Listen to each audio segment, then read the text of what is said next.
The eviction notice felt heavier than paper should feel. Maya Torres held it between trembling fingers, reading the same words for the fourth time, as if repetition might somehow change their meaning. 30 days.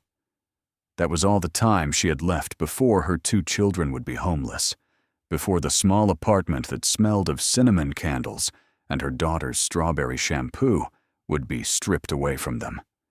The numbers on the page blurred as tears threatened to surface, but she blinked them back with the practiced discipline of someone who had cried enough already. Crying didn't pay rent. Tears didn't fill empty refrigerators or buy winter coats when the cold came creeping through threadbare jackets. She set the notice on the kitchen counter, carefully placing it beneath a coffee mug so it wouldn't slide to the floor.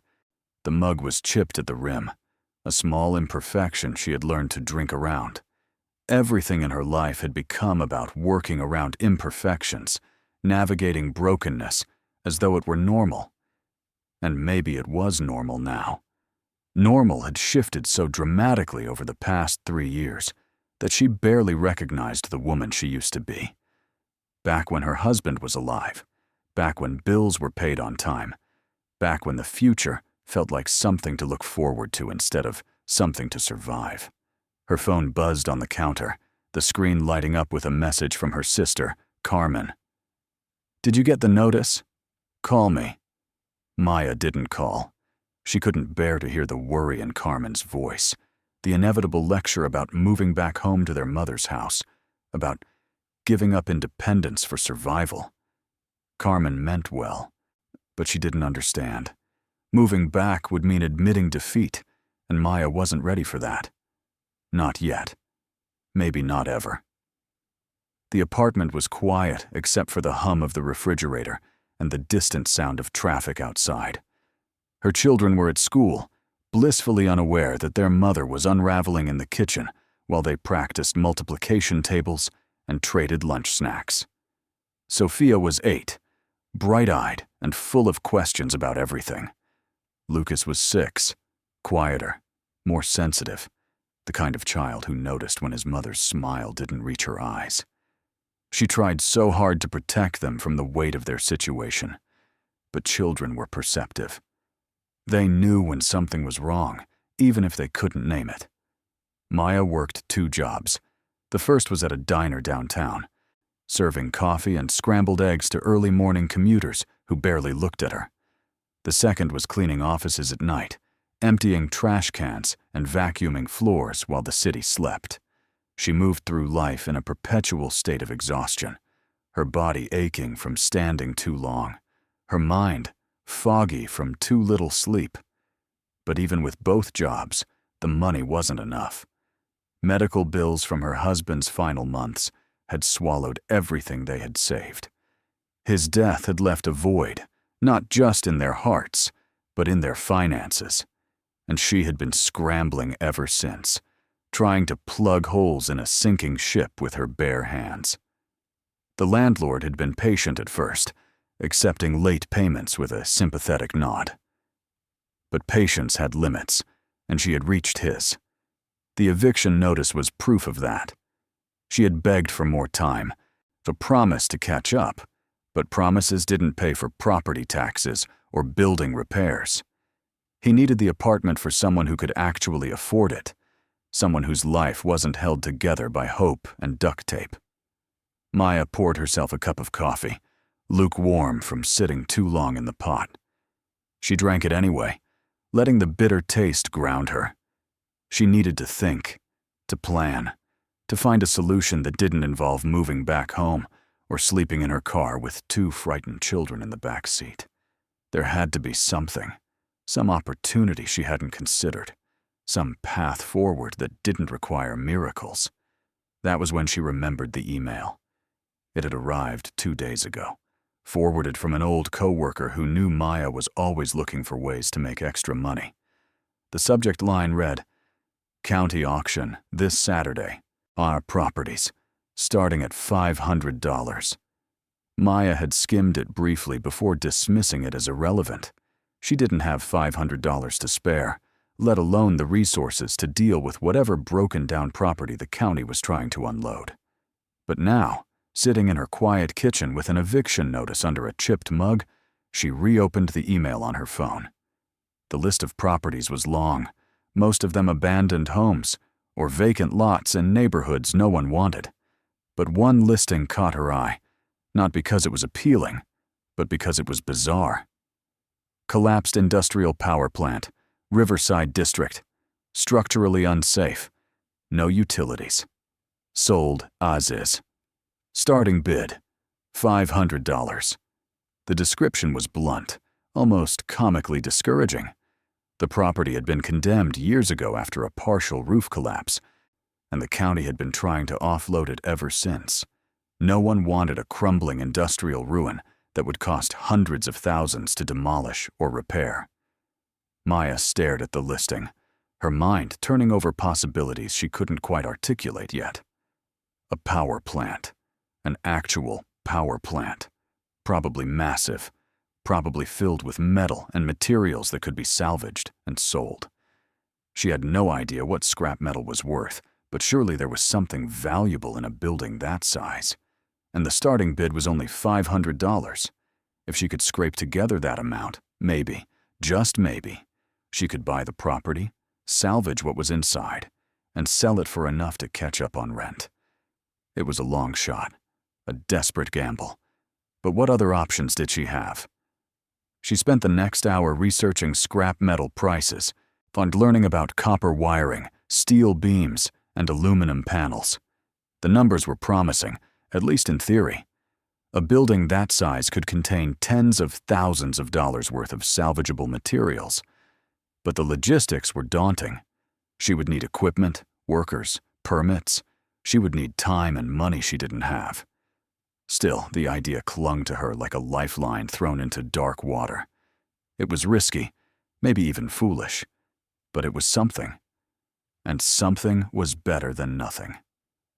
By the time her children came home from school, Maya had made a decision. She would go to the auction on Saturday. She would bid on the power plant. And somehow, she would make it work. Saturday arrived cold and gray. The kind of morning where the sky pressed down heavy and the wind bit through layers of clothing. Maya left Sophia and Lucas with Carmen, ignoring her sister's questions about where she was going and why. She didn't want to explain, didn't want to hear all the reasons this was a terrible idea. She drove across town in her aging sedan, the heater sputtering weakly as frost clung to the edges of the windshield. The auction was being held at the county administration building, a squat structure with peeling paint and a parking lot full of potholes. Inside, the room was crowded with people who looked far more confident than she felt. Real estate investors in tailored jackets, contractors with worn boots and calculating eyes, a few curious onlookers who had nothing better to do on a Saturday morning. Maya felt out of place immediately, too tired, too poor, too desperate. She clutched her purse tightly, with the $500 in cash weighing heavy inside. It was money she didn't have, borrowed from Carmen under the pretense of an emergency car repair. If she didn't win the bid, she would have to return it. If she did win, she would have to figure out how to pay Carmen back and turn a condemned power plant into something that could save her family. The auctioneer was a man in his 50s, bored and efficient, rattling through listings with mechanical precision. Maya waited, her heart thudding unevenly as property after property was sold. A vacant lot went for $800. A foreclosed home went for $15,000. Finally, the power plant came up. The auctioneer described it with the enthusiasm of someone reading a grocery list. Collapsed industrial power plant, Riverside District, condemned, structurally unsafe, no utilities, on sold as is, starting bid $500. Silence filled the room. No one moved. Maya glanced around, waiting for someone else to raise their hand, but the crowd remained still. Investors whispered to each other, shaking their heads. A man near the front laughed quietly, the sound sharp and dismissive. Who would be stupid enough to buy that death trap? he muttered to his companion. The auctioneer repeated the starting bid, his voice flat. $500. Do I have 500? Maya's hand lifted before her brain caught up. The auctioneer's gaze snapped to her, surprise flickering briefly across his face. 500 to the lady in the back. Do I hear 6? No one else bid. The room remained silent except for a few murmured conversations, and people wondering aloud why anyone would waste money on a building that should be demolished.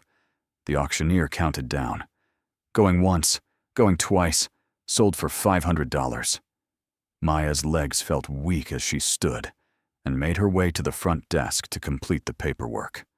The clerk handed her documents with a look that hovered somewhere between pity and confusion. You sure about this, honey?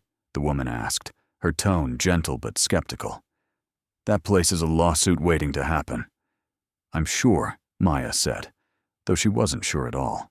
She signed the papers, handed over the cash, and walked out of the building with a deed to a collapsed power plant and a stomach full of dread. By the time she picked up Sophia and Lucas from Carmen's house, word had already spread. Carmen pulled her aside before the kids could hear. So, and you did what? Her voice was sharp with disbelief. You bought an abandoned power plant? Maya, are you out of your mind?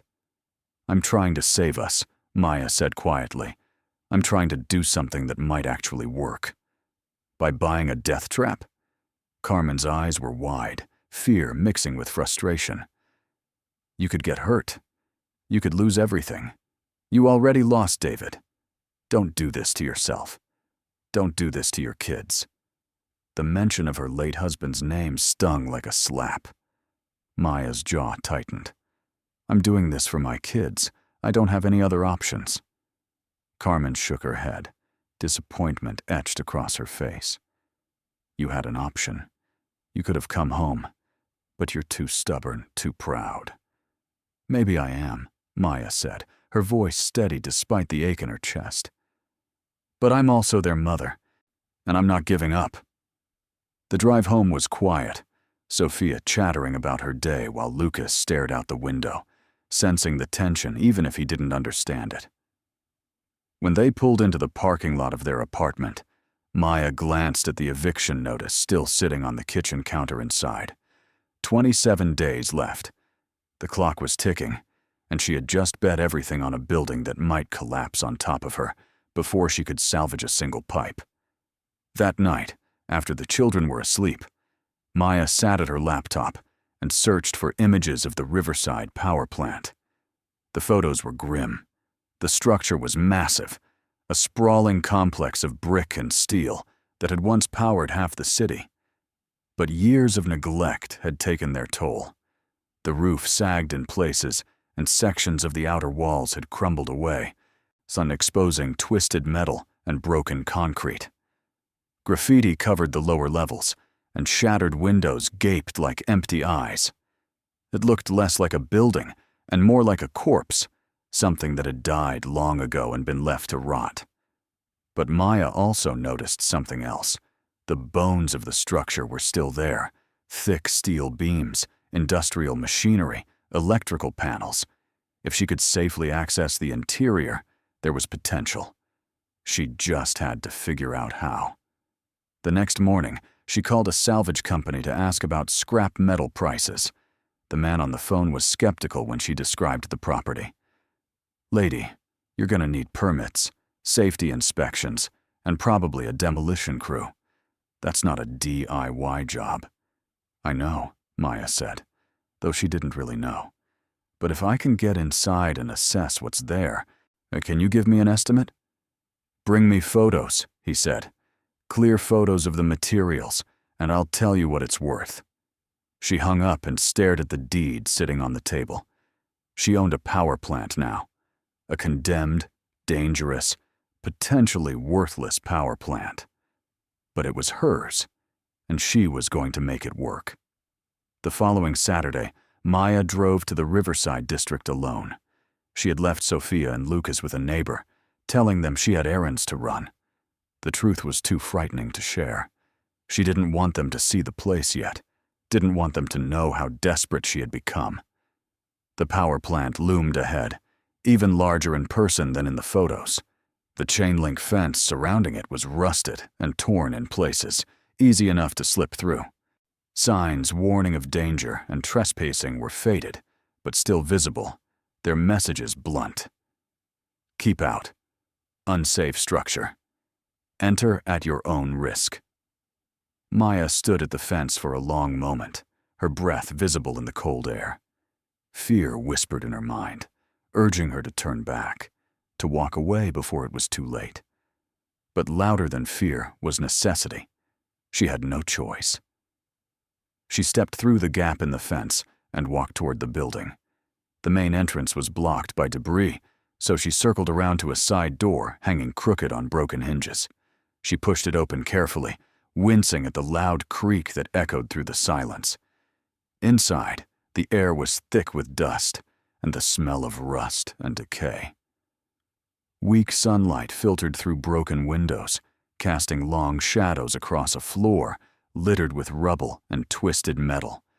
The space was vast, a cathedral of industry now hollowed out and forgotten. Steel beams stretched overhead, some bent at unnatural angles. Massive machines, their purposes long obsolete, stood silent and still like sleeping giants. Pipes snaked along the walls and ceiling, many of them torn open or collapsed entirely. The floor was uneven, cracked in places, with sections that had caved in entirely, revealing dark voids beneath. Maya took a cautious step forward, testing the ground with each movement. Her flashlight beam cut through the gloom, illuminating piles of debris and the skeletons of old equipment. She felt small inside this place, dwarfed by the scale of what she had taken on. How was she supposed to salvage anything from this chaos? How was she supposed to turn this ruin into money that could save her family? She moved deeper into the building, documenting everything with her phone's camera. She photographed the steel beams, the copper wiring still clinging to walls, the industrial panels that might be worth something.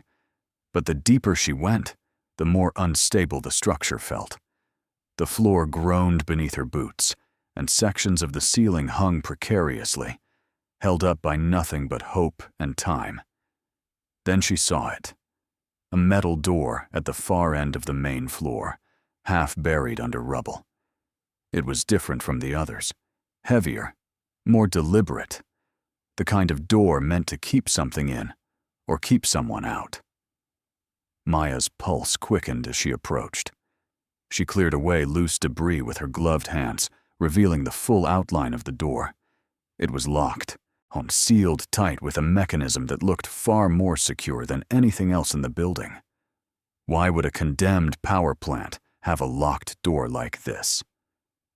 She pulled at the handle, but it didn't budge. The lock was rusted, but intact. She tried prying at it with a metal rod she found nearby, but the door held firm. Frustration bubbled up inside her, mixing with a growing sense of curiosity. What was behind this door? And why was it the only thing in the building that hadn't been looted or destroyed? Maya stepped back, wiping sweat from her forehead despite the cold. She would need tools, real tools, to get through that lock. But more than that, she would need courage. Because something in her gut told her that whatever lay behind that door was the reason this building had been left to rot. People didn't seal doors like that without a reason. As she turned to leave, she noticed something carved into the brick wall beside the door. Faint letters, barely visible beneath years of grime. She brushed away the dirt carefully and read the words slowly. Vault access, authorized personnel only. Her breath caught. Vault. The word hung in the air like a promise, or a warning. She didn't know what kind of vault a power plant would have, or what could possibly still be inside after all these years. But she knew one thing, with absolute certainty. She was going to find out. Maya left the building as carefully as she had entered, slipping back through the fence and into her car. Her hands shook as she gripped the steering wheel, adrenaline and fear coursing through her in equal measure. She had come here hoping to find scrap metal. Instead, she had found a mystery. That night, she couldn't sleep. She lay in bed staring at the ceiling, her mind racing with possibilities. A vault in a power plant. What could be inside? Old equipment? Forgotten machinery? Or something else entirely, something valuable enough to lock away and leave behind? She thought of her children sleeping in the next room, unaware that their mother was gambling their future on a collapsing building and a locked door. She thought of the eviction notice, now down to 24 days. She thought of Carmen's words, her accusation of pride and stubbornness. Maybe her sister was right. Maybe this was foolish. But foolish was all she had left. The next morning, Maya stopped at a hardware store on her way to the diner. She bought a heavy-duty bolt cutter and a crowbar, paying with money that should have gone toward groceries. The cashier rang up her items without comment, but Maya felt judged anyway. She imagined everyone could see what she was planning, could see the desperation clinging to her like smoke. At work, her mind was elsewhere.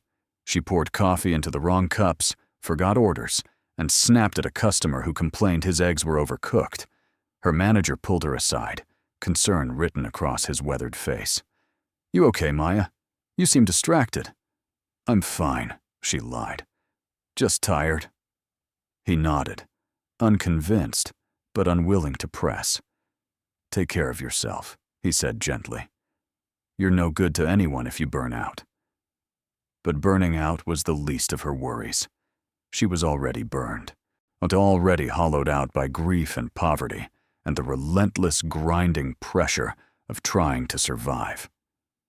The power plant was her last chance, and she was going to take it.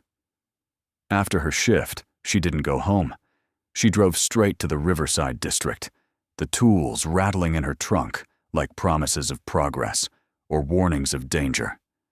The sun was lower now, painting the sky in shades of orange and pink that made the power plant look almost beautiful, almost like something worth saving.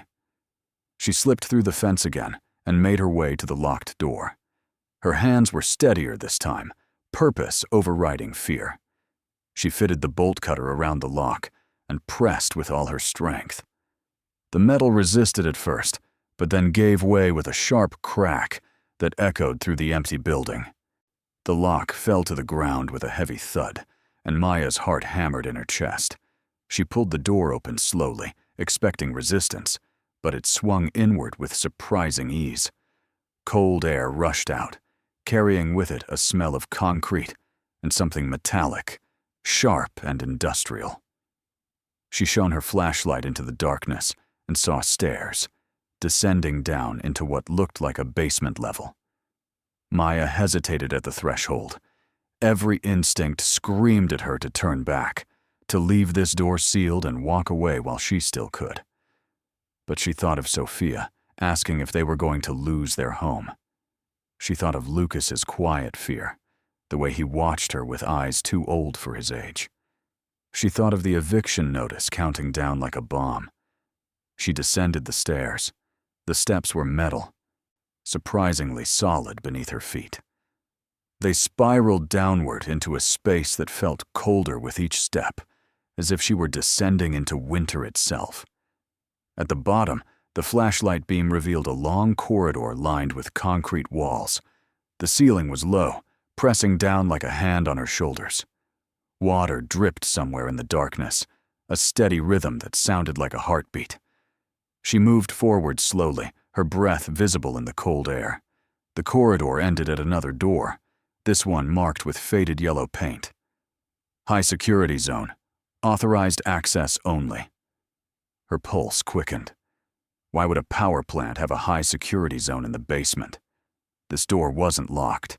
She pushed it open and found herself in a large room, circular in shape, with walls that curved up toward a domed ceiling.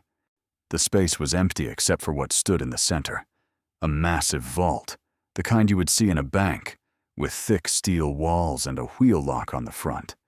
It looked impossibly out of place, a fortress of security in the belly of a forgotten building. Maya approached it slowly, her flashlight beam trembling. Rust covered parts of the exterior, but the vault itself appeared intact, solid, untouched by time or vandals. She reached out and touched the cold metal, feeling the weight of history beneath her fingers. Whatever was inside had been sealed away decades ago, left behind, forgotten, or hidden. She examined the lock mechanism. It was a combination lock, old-fashioned but complex. She had no idea what the combination could be, no clue how to open it. Frustration welled up inside her, hot and bitter. She had come so far, risked so much, and now she stood in front of a vault she couldn't open, a treasure she couldn't reach. She sank down onto the concrete floor, her back against the vault, and let her head fall into her hands. The weight of everything crashed down on her at once, the exhaustion, the fear, the crushing responsibility of keeping her children safe when she barely knew how to keep herself standing. Tears came then, hot and angry, spilling down her cheeks in the darkness where no one could see. But as she sat there, something shifted inside her, a stubborn refusal to give up. She had not come this far to quit now. She had not bought a condemned building and descended into its depths just to walk away defeated. There had to be a way to open this vault, and she was going to find it. Maya stood, wiping her face with the back of her hand. She examined the vault more carefully, looking for any clue, any weakness. The combination lock was smooth, well made, designed to withstand exactly what she was trying to do. But around the edges of the door, she noticed something.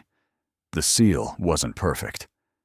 Decades of moisture and temperature changes had caused the metal to expand and contract, creating tiny gaps along the frame. It wasn't much, but it was something. She returned to the main floor and searched through the debris until she found what she needed.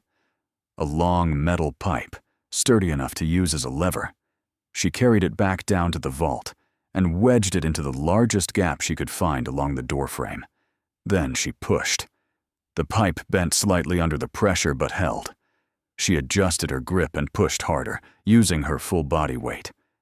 Nothing happened at first. The vault door remained sealed, unmoved by her efforts. But Maya didn't stop. She thought of every bill she couldn't pay, every night she went to bed, hungry so her children could eat. She thought of David's face in the hospital, the way he had made her promise to take care of their babies no matter what. She thought of Sophia's laughter and Lucas's gentle hugs. She thought of everything she stood to lose. And she pushed.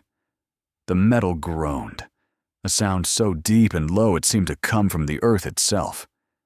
The door shifted, just a fraction of an inch, but it shifted. Maya's heart leaped. She repositioned the pipe and pushed again, harder this time, feeling the strain in her shoulders and back. The door groaned again and moved another inch. Then another. Sweat dripped down her face despite the cold. Her muscles screamed in protest, but she didn't stop. She couldn't stop. The gap widened slowly, agonizingly, until finally the seal broke completely. The vault door swung open with a massive creak that echoed through the basement like thunder. Maya stumbled backward, breathing hard, her arms shaking from exertion. She grabbed her flashlight and aimed it into the vault, holding her breath as the beam cut through the darkness inside. The light landed on something that made her freeze. Wooden crates, dozens of them, stacked neatly from floor to ceiling, each one marked with faded stenciled letters. Property of Riverside Power Authority, restricted. Her hands trembled as she approached the nearest crate. She set down the flashlight and pried at the lid with the crowbar. The wood was old, brittle, and it gave way easily. Inside, packed carefully in layers of thick cloth, were small canvas bags. She lifted one out, feeling its weight, hearing the soft sound of something shifting inside. She opened the bag. and gasped. Diamonds! Dozens of them tumbling into her palm like frozen raindrops, catching the flashlight beam and throwing it back in 1,000 fractured colors.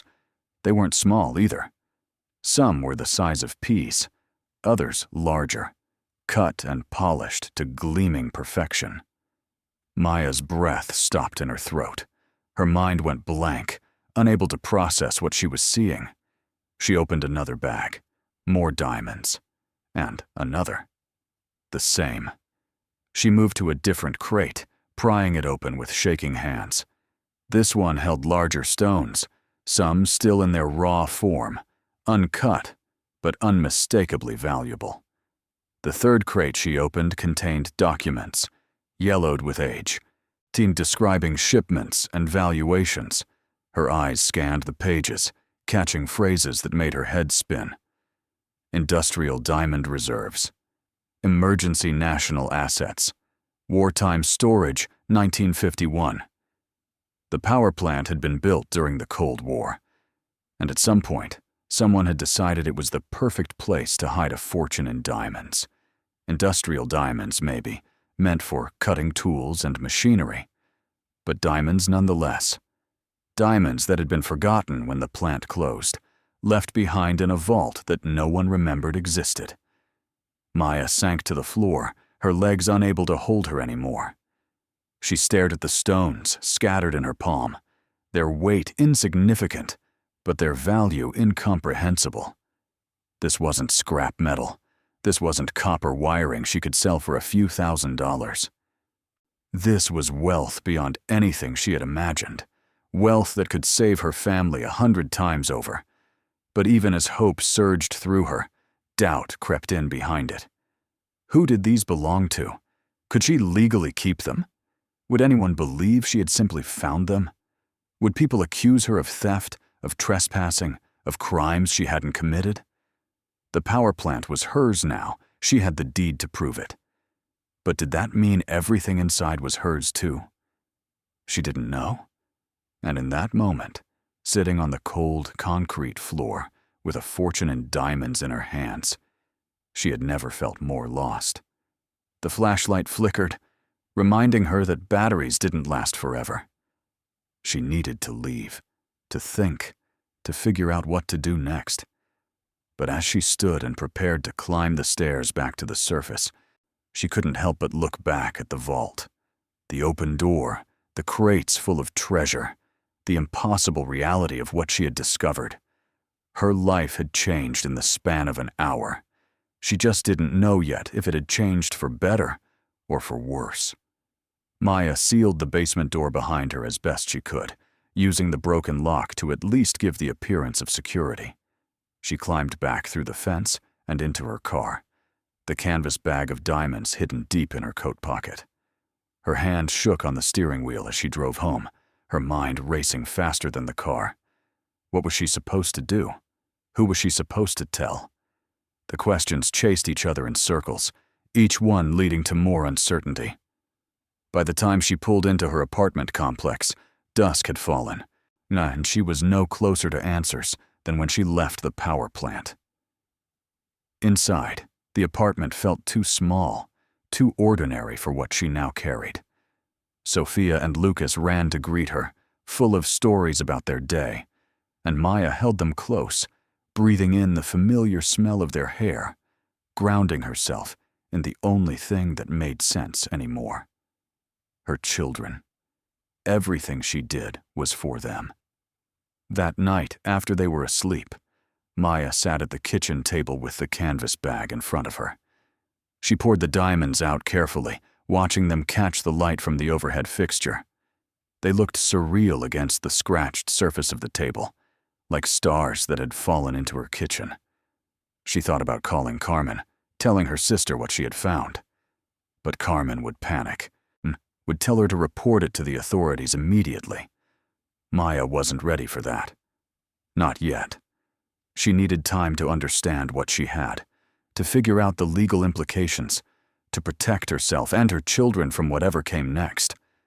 She carefully returned the diamonds to the bag and hid it in the back of her closet, buried beneath old sweaters and boxes of memories.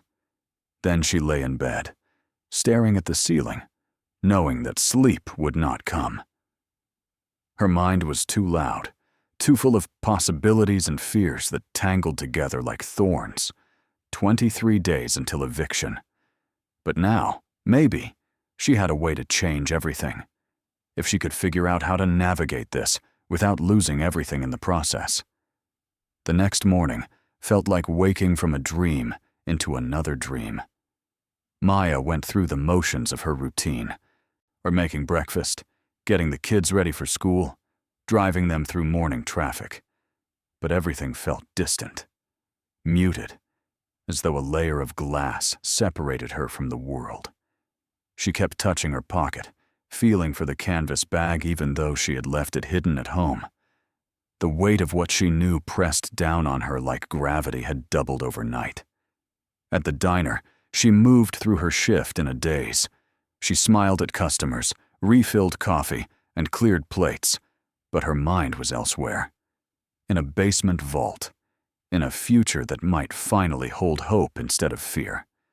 She was so distracted that she nearly collided with her coworker James as he came out of the kitchen balancing 3 plates. "Whoa," he said, steadying the dishes. "You okay? You look like you've seen a ghost." "I'm fine," Maya said automatically. But James had known her for 2 years, had seen her through her husband's death and the aftermath. He could read her better than most. "You sure?" he pressed, his voice dropping lower. "Because you don't look fine. You look like someone carrying the weight of the world." Maya forced a laugh that sounded hollow even to her own ears. "Just tired. You know how it is." James nodded, but concern lingered in his eyes. "If you need anything, you let me know. Okay?" She nodded, grateful, but unable to explain that what she needed was answers, clarity, a way forward that didn't lead through minefields of uncertainty. As James walked away, Maya caught her reflection in the polished coffee machine. She looked exhausted. Yes, but there was something else in her eyes now, something that hadn't been there before. A flicker of possibility. Or maybe danger. She couldn't tell the difference anymore. During her break, she sat in her car and searched on her phone for information about industrial diamonds, about ownership laws, about what happened to assets left behind in foreclosed properties. The legal language was dense, confusing, full of exceptions and clauses that seemed designed to trap rather than clarify. But one thing became clear. If the diamonds had been abandoned by their original owners, and the property had legally transferred to her through the county auction, she might have a legitimate claim. Might. That word carried so much weight, so much uncertainty. She also found information about the Riverside power plant's history. It had been built in 1948, operated until 1989, then sat abandoned for years before the county seized it for unpaid taxes. During the Cold War, it had been designated as part of the national infrastructure, meaning government agencies had access to it for storage and strategic purposes. That explained the vault. What it didn't explain was why diamonds worth potentially millions had been left behind, unless someone had forgotten, unless the records had been lost when the plant changed hands multiple times, unless whatever agency had stored them there no longer existed, or had simply moved on to new hiding places, new secrets. The possibilities were dizzying and terrifying. That evening, Maya made a decision. She would take one diamond, just one, and have it appraised. Not at a local jewelry store where gossip spread faster than fire, but somewhere in the next city over, somewhere no one knew her face or her story. She needed to know what she was dealing with, needed to understand the true value before she made any moves that couldn't be undone. She waited until the weekend, until she could leave Sophia and Lucas with Carmen without raising too many questions. She told her sister she had to meet with a potential buyer for salvage materials from the power plant, which was technically not a lie. Carmen still disapproved of the whole venture, but she agreed to watch the kids, shaking her head with that familiar mix of concern and frustration. Maya drove 2 hours north to a city where strip malls and office buildings stretched endlessly, anonymous and forgettable. She found a jewelry appraiser in a modest building, the kind of place that looked professional but not flashy, the kind of place that valued discretion. The appraiser was a woman in her 60s, with reading glasses perched on her nose and hands marked with age spots. She looked up when Maya entered, offering a polite smile. "How can I help you today?" Maya's throat felt dry. "I need something appraised." "Of course. What do you have?" Maya reached into her purse and pulled out the small cloth she had wrapped the diamond in. She had chosen one of the medium-sized stones, not the largest, but substantial enough to represent what might be in the vault. She placed it carefully on the velvet mat the appraiser had spread across the counter. The woman's eyes widened slightly. She picked up the stone with a small pair of tweezers and held it up to the light, rotating it slowly. Then she pulled out a loupe and examined it more closely, her expression shifting from polite interest to focused intensity. "Where did you get this?" The question was casual, but Maya heard the edge beneath it. "It was left behind in a property I purchased," Maya said, keeping her voice steady. "An industrial building. I found it in an old storage area." The appraiser studied her for a long moment, then returned her attention to the diamond. She weighed it, measured it, examined it under different lights and tools, whose purposes Maya couldn't name. The silence stretched out, punctuated only by the soft sounds of the woman's examination. Finally, she set the stone down and looked at Maya directly. "This is a very high-quality diamond. Industrial grade, yes, but exceptionally well cut. Probably from the mid-20th century, based on the cutting style." "What's it worth?" Maya asked, her heart hammering. The appraiser hesitated, choosing her words carefully.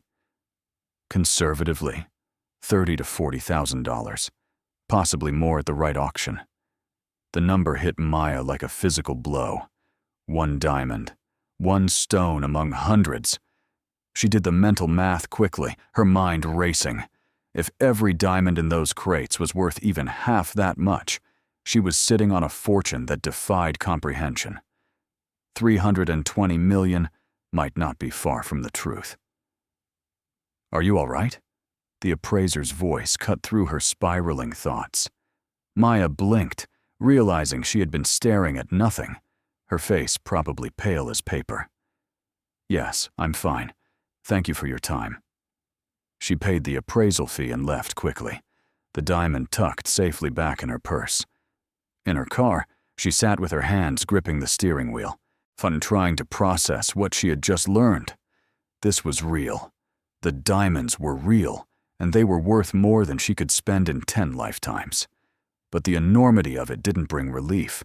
It brought a new kind of fear. Because wealth like this didn't just change lives. It destroyed them if you weren't careful. She had heard stories of lottery winners who lost everything, of people who found treasure and ended up ruined by greed, by lawsuits, by family members who turned into strangers. She thought of Sophia and Lucas, their innocent faces unaware of what their mother had stumbled into. She thought of the eviction notice, now down to 19 days.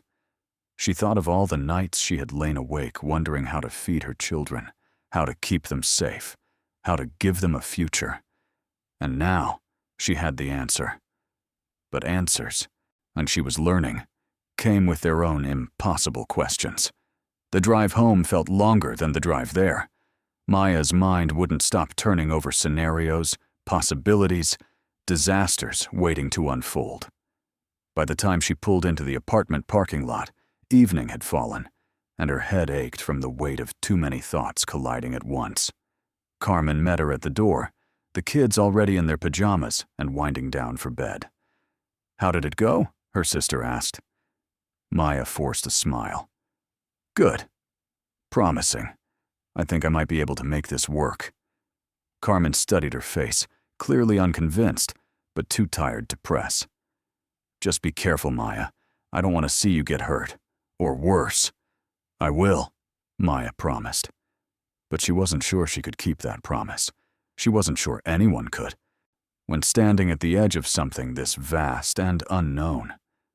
After Carmen left and the kids were asleep, Maya sat at the kitchen table again, the appraised diamond in front of her.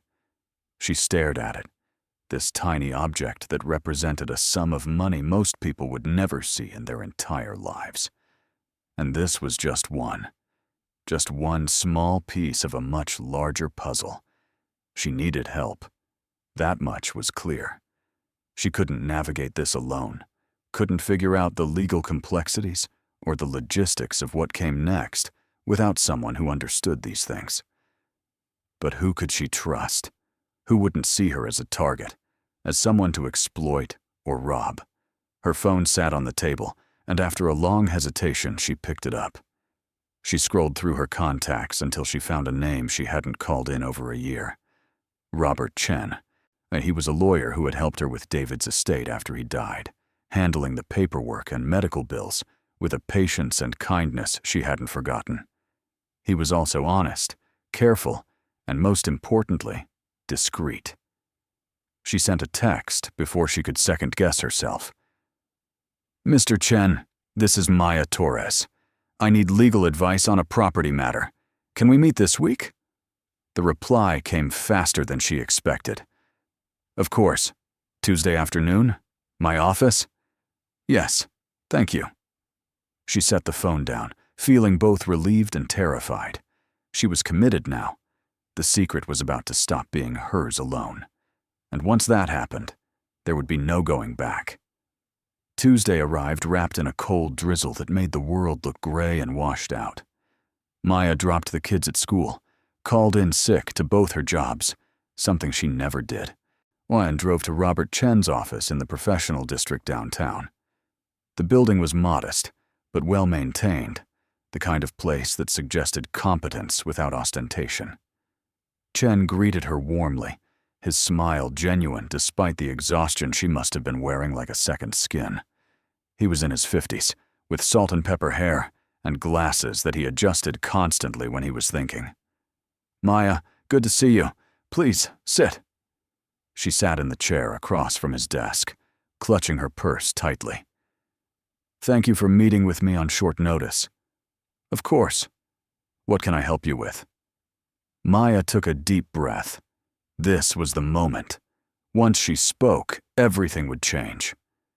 "I bought a property at a county auction, an abandoned power plant, and I found something inside, something valuable."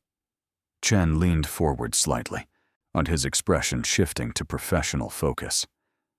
"What kind of valuable?" She reached into her purse and pulled out the canvas bag, setting it on his desk. "Diamonds, hundreds of them, maybe thousands, left behind in a sealed vault." Chen stared at the bag for a long moment, then carefully opened it and poured a few stones onto his desk pad. His expression remained carefully neutral, but Maya saw his fingers tremble slightly as he picked one up and held it to the light. "Good God," he whispered. They sat in silence for a moment, the weight of the discovery settling between them like a third presence in the room. Finally, Chen set the diamond down and met her eyes. "Tell me everything, from the beginning. Don't leave anything out," Maya told him. About the auction, about the mockery from other bidders, about the $500 that was all the money she could scrape together, about the eviction notice counting down like a timer on a bomb, about descending into the basement, finding the vault, prying it open with desperation and a metal pipe, about the crates, the documents, the impossible fortune waiting in the dark. Chen listened without interrupting, his lawyer's mind clearly cataloging every detail, every potential complication. When she finished, he sat back in his chair and removed his glasses, rubbing his eyes with the weariness of someone who had just been handed a case that would consume his life for the foreseeable future. "This is complicated," he said finally. "I know. No, Maya, you don't. This is monumentally complicated. We're talking about assets that may have been government property and stored during a period of national security concerns. We're talking about potential claims from federal agencies, from the power company that originally owned the building, from any number of entities that could argue they have rights to this. Maya's stomach clenched. But I own the building. I have the deed. You own the building, yes, but that doesn't automatically grant you ownership of everything inside, especially something like this. We'll need to research the property's history, look at the original seizure documents, find out who stored these diamonds, and whether they formally abandoned them. How long will that take?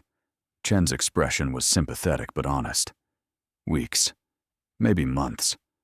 Maya felt her hope crumbling. I don't have months. I have 17 days before I lose my apartment. I have 2 kids who need stability, who need to know they have a home. I understand. But if you try to sell these diamonds now, before we establish clear ownership, you could end up in prison for theft. Even if you're innocent, even if you have every right to them, the appearance of impropriety could destroy you. Tears stung Maya's eyes, but she blinked them back furiously. She had been so close to solving everything, and now the solution was slipping through her fingers like water. Chen leaned forward, his voice gentle but firm. Listen to me. I will do everything I can to move this as quickly as possible. I will work day and night if I have to, but you need to trust the process. You need to let me handle this the right way, or you'll lose everything, including your freedom.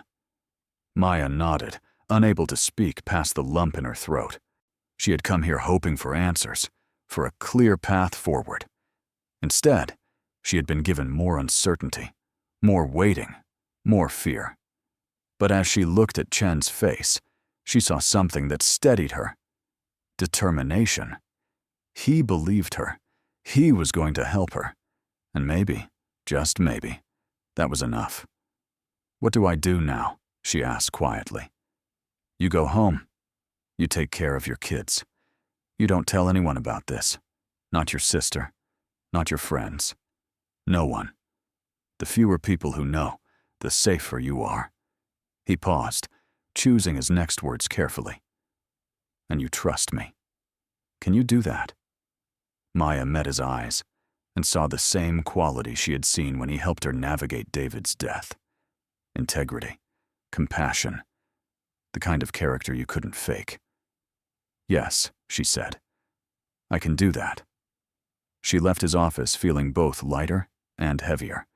The burden of secrecy was now shared, but the weight of waiting, of uncertainty, pressed down harder than ever. As she drove home through the gray drizzle, she couldn't shake the feeling that her life had become a tightrope stretched over an abyss. One wrong step, and everything would fall. But she had walked impossible paths before. She had survived her husband's death, survived poverty that should have broken her, survived nights when hope felt like a cruel joke. She would survive this too. She had to. For Sophia. For Lucas. For the little family that still needed her to be strong, even when strength felt like asking for miracles. That night, after tucking her children into bed and listening to their prayers for things they didn't know hung in the balance, Maya stood at her bedroom window and looked out at the city lights stretching into the distance. Somewhere out there, in a collapsed power plant that smelled of rust and decay, a fortune waited in the dark. And somewhere in the legal maze of ownership and rights and forgotten history, the answer to whether that fortune would save her or destroy her was being written by forces she couldn't control. But she had started something that couldn't be stopped now. The vault was open. The secret was revealed. And Maya Torres, who had been dismissed and mocked and counted out by everyone who saw her desperation, was standing at the edge of transformation. She just didn't know yet which way she would fall. The waiting was a special kind of torture. Days crawled by with excruciating slowness. each one marked by the eviction notice on Maya's counter that seemed to grow louder, even though it never made a sound. 16 days. 15 days. 14. The numbers ticked down like a countdown to disaster, and there was nothing she could do but watch time bleed away while Robert Chen worked through the labyrinth of legal documents and historical records that might determine her fate. She tried to maintain normalcy for Sophia and Lucas, packing their lunches, helping with homework, reading bedtime stories, with a voice that didn't shake even when her hands did. But children were perceptive creatures, and she caught them watching her when they thought she wasn't looking, their young faces etched with worry they shouldn't have had to carry. Lucas started having nightmares again, and something he hadn't done since the months after David died. Sophia became clingy, following Maya from room to room, as if afraid her mother might disappear if she let her out of sight. "Mama, are we going to be okay?" Sophia asked one evening while Maya was washing dishes. The question hung in the air like smoke, thick and unavoidable. Maya's hand stilled in the soapy water. She wanted to say yes without hesitation, wanted to promise her daughter that everything would be fine, that they would always be safe. But she had learned the hard way that some promises couldn't be kept, and lying to her children felt like a betrayal worse than poverty. "I'm doing everything I can to make sure we are," she said carefully. "Sometimes grown-up problems take time to solve, but I need you to trust me, okay? Can you do that?" Sophia nodded, but the worry didn't leave her eyes. Maya dried her hands and pulled her daughter into a hug, feeling the small body press against her, so trusting, so vulnerable. The weight of responsibility crushed down on her shoulders until she thought she might collapse under it. These children deserved better than this constant uncertainty, this fear that marked their days like a shadow they couldn't shake. At work, Maya moved through her shifts like a ghost, present, but not really there. Her co-workers noticed. James pulled her aside during a slow afternoon at the diner, his expression concerned. "Maya, I don't know what's going on with you, but you're scaring me. You look like you're barely holding it together." "I'm fine," she said automatically, but the words sounded hollow even to her. "No, you're not. And that's okay. But you've got to talk to someone. You can't keep carrying everything alone." She wanted to tell him. God, how she wanted to tell someone about the vault, about the diamonds, about the impossible situation she found herself in. But Chen's warning echoed in her mind. "Don't tell anyone. The fewer people who know, the safer you are." So she forced a smile and patted James's arm. "I appreciate the concern. Really. But I've got this handled." James didn't look convinced, but he let it go. What else could he do? Maya was too good at building walls, at hiding pain behind practiced smiles. It was a survival skill she had perfected over years of grief and struggle. On the 5th day after her meeting with Chen, he called. Maya was in her car, just finishing her diner shift, and she nearly dropped her phone when his name appeared on the screen. Her hand shook as she answered. "Mr. Chen." "I've made some progress," he said, and she could hear the careful control in his voice, the lawyer's habit of not revealing too much too quickly. "Can you come to my office tomorrow afternoon? There are things we need to discuss in person." "Yes, of course. What did you find?" "Tomorrow," he repeated gently. This isn't a conversation for the phone. Maya barely slept that night. She lay in bed staring at the ceiling, running through every possible scenario in her mind. Had he found proof that she owned the diamonds? Or had he discovered some legal complication that would rip them away from her? The uncertainty was maddening, worse than knowing bad news would be.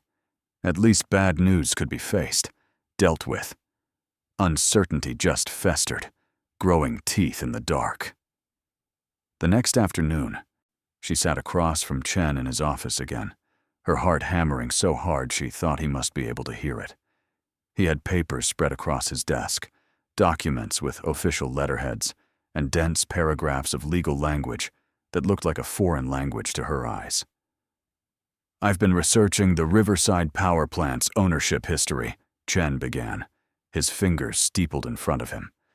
"The property changed hands several times after it closed in 1989. The original power company dissolved, assets were seized by the county for unpaid taxes, and eventually it went to auction, where you purchased it." Maya nodded, following so far, but waiting for the other shoe to drop. "The diamonds," Chen continued, "were stored there in 1951 as part of a government program called Operation Safeguard.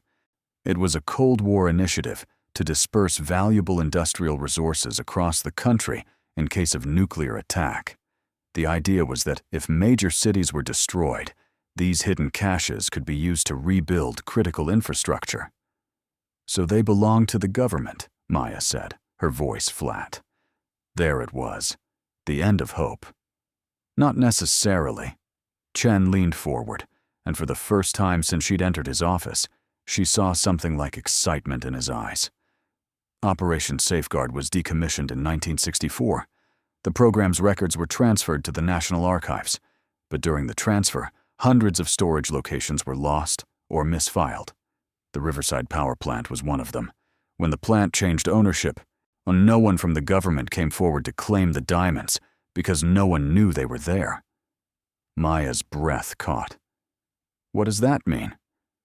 "It means that according to the legal principle of abandonment, property that has been left unclaimed for more than 60 years, with no attempt by the original owner to recover it, can be claimed by the current property owner." He paused, letting the words sink in. "The diamonds are yours, Maya. Legally. As long as we document everything properly and follow the correct procedures." The room tilted. Maya gripped the arms of her chair, feeling dizzy, disoriented. "They're mine?" she whispered. "They're yours." She couldn't speak.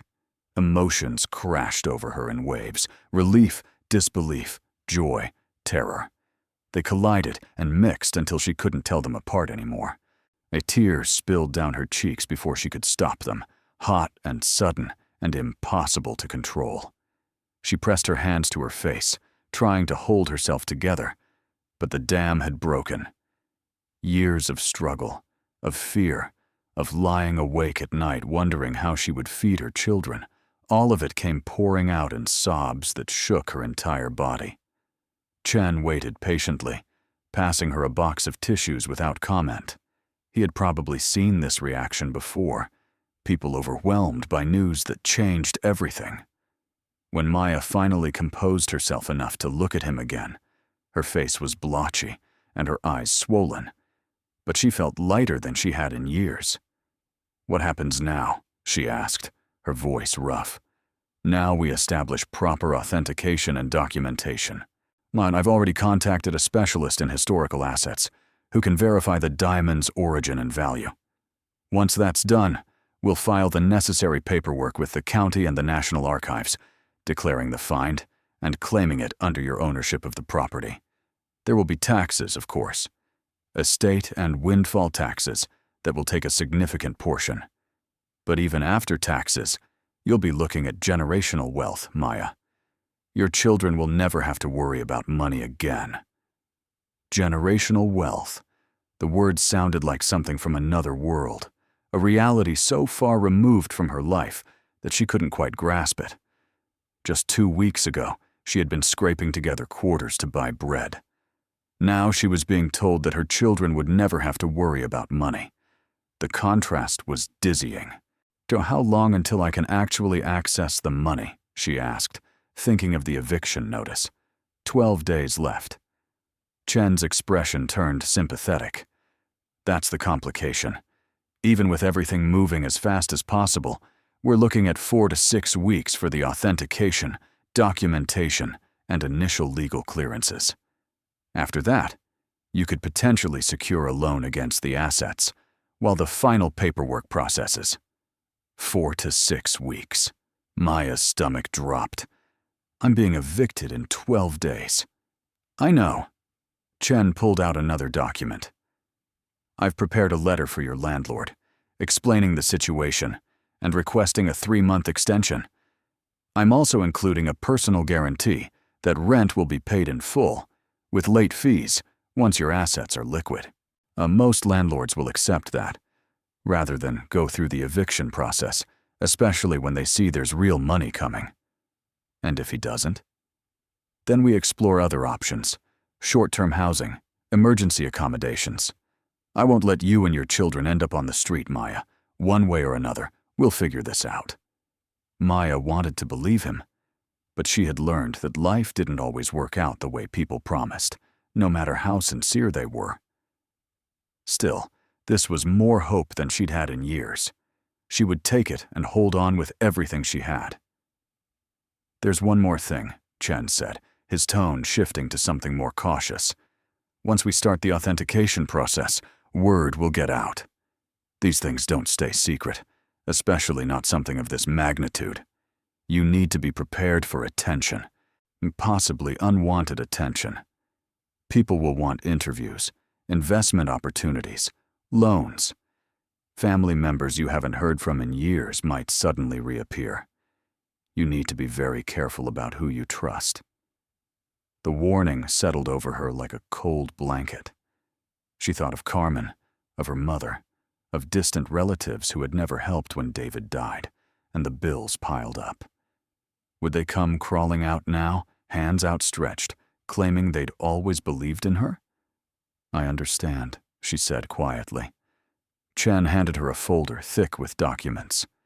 This is everything you need to know. Read it carefully. And Maya? He waited until she met his eyes. You've been through hell. You fought for your kids when anyone else would have given up. Don't let anyone make you feel guilty for this. You bought that property legally. You found those diamonds. They're yours. Remember that when people start trying to tell you otherwise. Maya left his office feeling like she was floating, untethered from gravity. The world looked different now, sharper, brighter, full of possibility instead of dread. She sat in her car for a long time, just breathing, trying to let reality catch up with her racing heart. She thought about calling Carmen, telling her sister everything. But Chen's warning echoed. Don't let anyone know yet. Once word got out, her life would change in ways she couldn't control. For now, for just a little longer, she wanted to hold this secret close, to savor the relief without the complications that would inevitably follow. Instead, she drove to the school and waited in the pickup line, watching through the windshield as children poured out of the building in chaotic streams of backpacks and laughter. When Sophia and Lucas emerged, scanning the cars for hers, Maya's heart swelled with an emotion so powerful it hurt. They climbed into the back seat, chattering about their day, and she looked at them in the rearview mirror, memorizing their faces, their innocence, their trust that she would keep them safe. "How was school?" she asked, her voice catching slightly. "Good," Sophia said. "I got 100 on my spelling test." "That's wonderful, baby." "Mama, can we get ice cream?" Lucas asked hopefully. Maya had exactly $14 in her wallet, budgeted carefully to last until her next paycheck. Ice cream wasn't in the budget. But today was different. Today, for the first time in years, the future held promise instead of fear. "Yes," she said, and the joy in her children's faces was worth more than any diamond. "Let's get ice cream." They went to a small shop near the apartment, the kind of place with sticky tables and bright colors that made everything feel cheerful. Maya watched her children devour their cones, chocolate dripping down Lucas's chin, while Sophia tried to eat hers daintily, failing spectacularly. She sipped her own vanilla cone slowly, letting the cold sweetness ground her in this moment, this perfect, ordinary moment that felt extraordinary because of what she now knew. The woman working behind the counter smiled at them. "You've got beautiful kids." "Thank you," Maya said, and meant it with every fiber of her being. That night, After tucking Sophia and Lucas into bed, Maya pulled out the folder Chen had given her. She read through the documents slowly, trying to understand the legal language, the procedures that would unfold over the coming weeks. Authentication, documentation, tax assessments, asset liquidation. The words blurred together, overwhelming in their complexity. But one document stood out: a preliminary valuation estimate. Chen's specialist had looked at the photographs Maya had taken and the historical records from Operation Safeguard.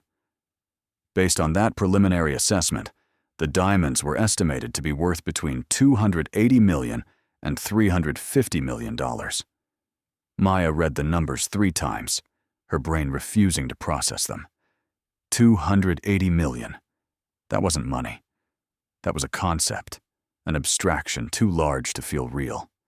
She had spent so long worrying about hundreds of dollars, about whether she could afford groceries or shoes for Lucas, that millions felt like a foreign language. She set the document down and walked to the window, looking out at the apartment complex parking lot. Her beat-up sedan sat below, the check engine light perpetually on, the driver's side door that stuck when it rained. In a few weeks, she could buy a new car, a house. She could pay off every debt, set up college funds, never worry about medical bills again. The thought should have brought joy, but instead, she felt something closer to vertigo, as if the ground had disappeared beneath her feet and she was falling through empty space. Her identity had been built on struggle, on being the woman who survived despite everything. Who would she be when survival was no longer the defining challenge of her life? The question scared her more than poverty ever had. Over the next few days, Maya delivered Chen's letter to her landlord. Mr. Kowalski was a man in his 70s, weathered by years of managing properties and dealing with tenants who made promises they couldn't keep. He read the letter with a skeptical expression, his bushy eyebrows pulling together in a frown. "A lawyer's guarantee," he said slowly. "This is really happening. You found something valuable?" "Yes," Maya said simply. She didn't elaborate, didn't explain. The less said, the better. He studied her face for a long moment, then sighed. "You've always been a good tenant, Maya. Quiet, respectful. I hated having to serve that eviction notice. If your lawyer says the money's coming, I'll give you 90 days. But if it doesn't come through, I can't wait any longer. The property owners are pushing me hard on vacancies." Relief flooded through her so intensely she felt lightheaded. "Thank you, Mr. Kowalski. Thank you so much." He waved off her gratitude. "Just make sure your lawyer knows what he's doing." Maya practically floated back to her apartment. 90 days. That was enough time. More than enough. Chen had said 4 to 6 weeks, which meant she would have plenty of cushion.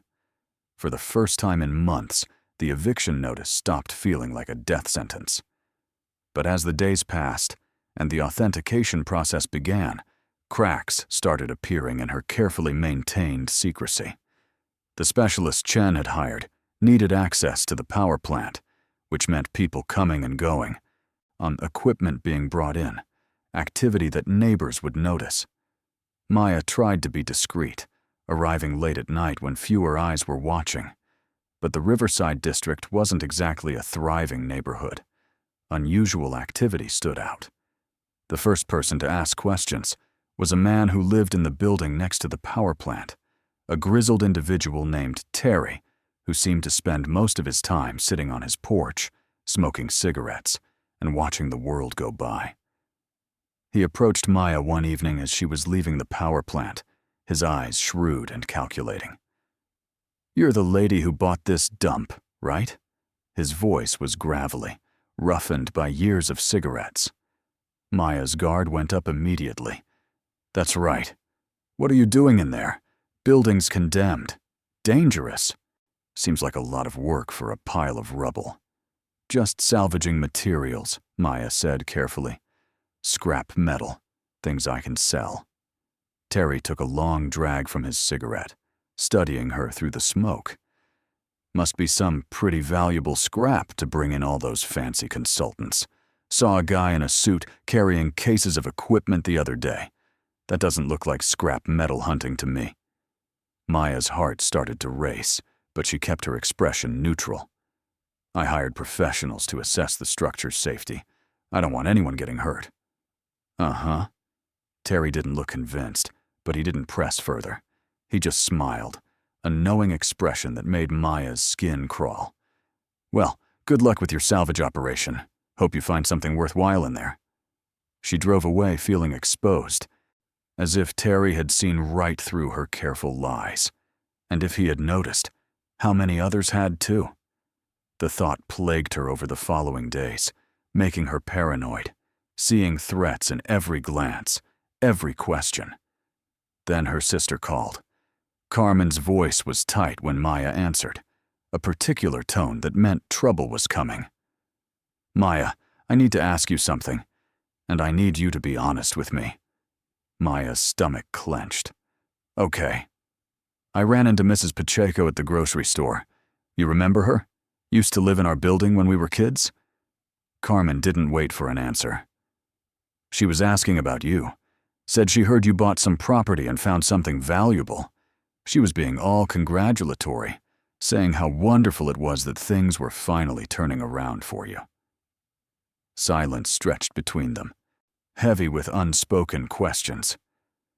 Maya, Carmen's voice sharpened. What the hell is going on? Why am I hearing about this from Mrs. Pacheco instead of from you? Maya closed her eyes, pinching the bridge of her nose. She should have known word would spread. Should have prepared for this conversation. It's complicated. Complicated. You've been walking around looking like death for weeks, telling me you're fine. And meanwhile, you found something valuable enough that people are talking about it at the grocery store?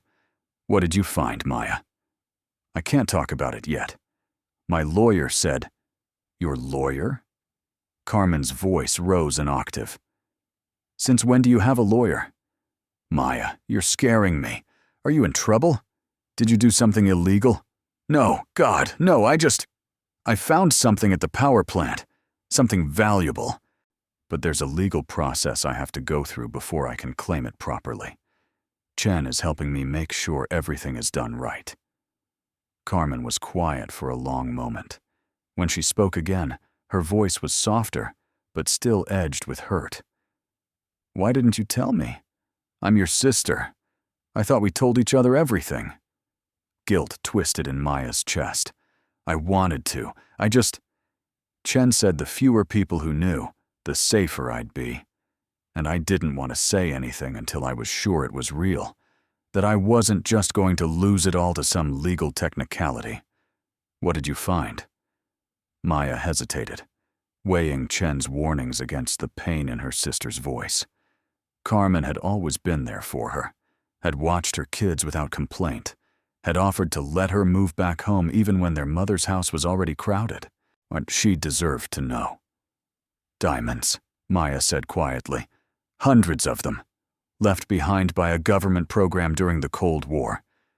Chen says they're mine legally, but we have to document everything properly. The silence on the other end of the phone was so complete that Maya thought the call had dropped. Carmen? Diamonds.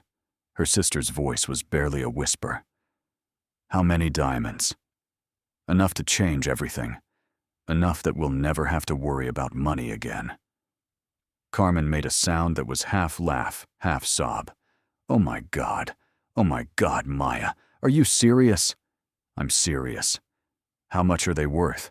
Maya took a breath. Between $280 and $350 million. The phone clattered as if Carmen had dropped it. Maya heard muffled sounds, her sister's voice saying something she couldn't make out. Then the phone being picked up again. I'm sorry. I thought you said 300 million. I did. Million. $300 million. Yes.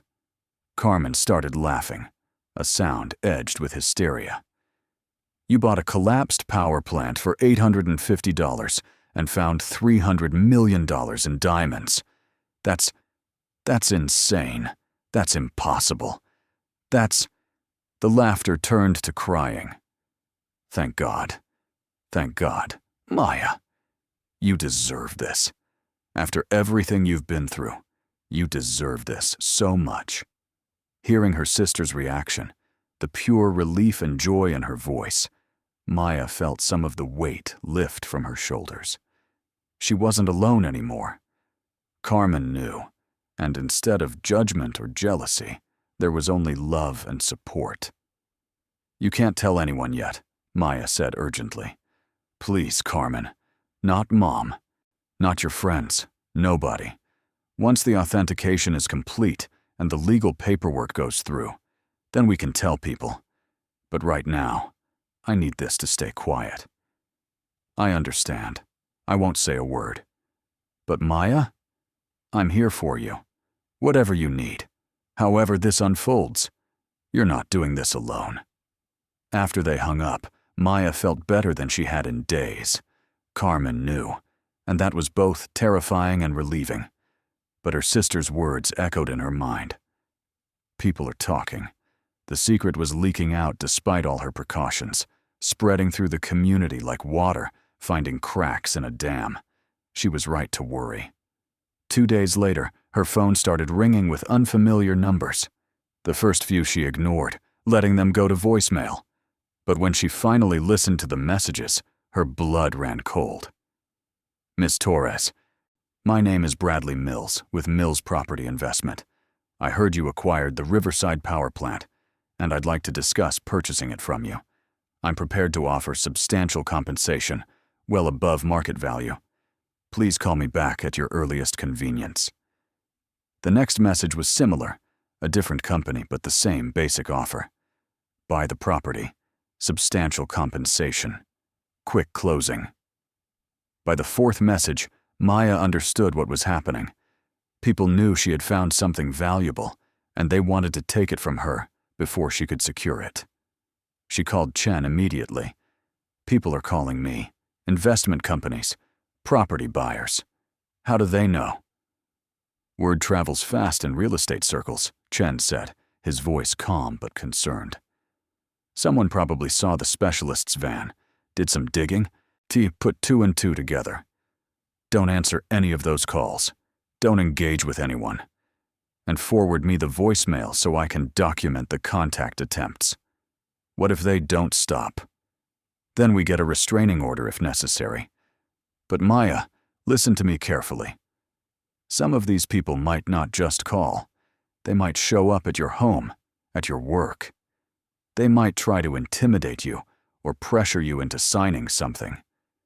Do not, under any circumstances, sign anything without me reviewing it first. Not a contract, not an agreement, not even something that seems harmless. Do you understand? Fear coiled in Maya's stomach. Yes. Good. I know this is scary, but we're almost there. The authentication is nearly complete, and once we have the official documentation, your claim will be ironclad. Just hold on a little longer. But holding on became harder by the day. The calls continued, growing more persistent.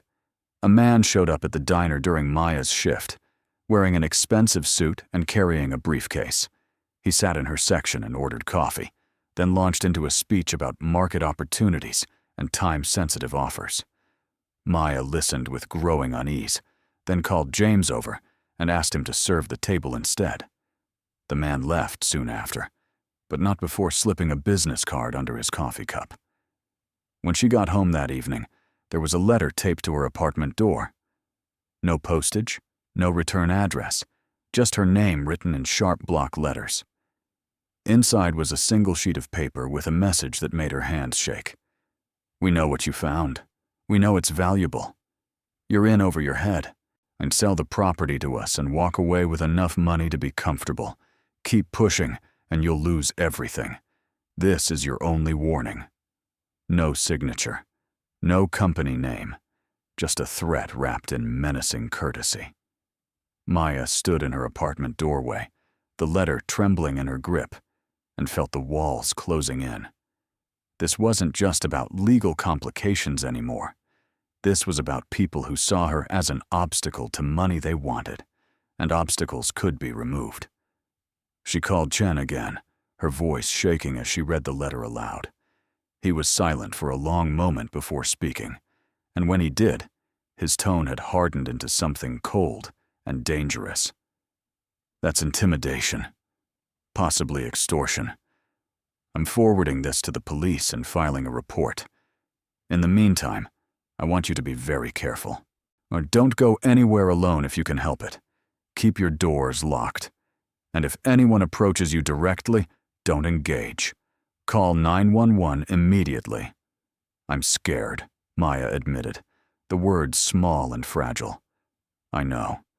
But scared people make mistakes, and we can't afford mistakes right now. You're stronger than they think you are. You've survived worse than this. Just a few more weeks, Maya. That's all we need. A few more weeks. It felt like a lifetime when every day brought new threats, new pressure, new fear that wormed its way into her thoughts and wouldn't let go. She started sleeping fitfully, waking at every sound, convinced someone was trying to break in. She checked on Sophia and Lucas multiple times each night, reassuring herself they were safe, that nothing had happened. At work, she felt eyes on her constantly. The other waitresses whispered in corners, their voices dropping when she walked by. James tried to act normal, but she caught him watching her with concern that made her want to scream. She wasn't crazy. She wasn't paranoid. Real threats were circling her like sharks drawn to blood in the water. Then things escalated. Maya was closing up at the diner late one night, the last one out as usual, when she walked to her car and found all 4 tires slashed. The cuts were clean, deliberate, professional. No one had smashed her windows or spray-painted her car. Just the tires, rendered useless. A clear message. We can get to you whenever we want. She stood in the empty parking lot, her whole body shaking, and called Chen. He arrived 20 minutes later with a tow truck and an expression darker than she'd ever seen on his usually calm face. This ends now, he said. I'm filing for an emergency protective order and accelerating the authentication process. We're going public tomorrow with a press release announcing your find and legal claim. Once it's in the open, these intimidation tactics become much riskier for whoever's behind them. Going public? Maya's voice cracked. But you said to keep it quiet? That was before someone slashed your tires. The secret's already out, Maya. Now, we control the narrative instead of letting it control us. The next morning, Chen held a press conference at his office. Maya sat beside him, her hands folded tightly in her lap, while reporters filled the small conference room with cameras and recording devices. Chen's statement was precise and carefully worded, explaining Maya's purchase of the property, her discovery of the diamonds, and the legal authentication process, and her rightful claim to the assets.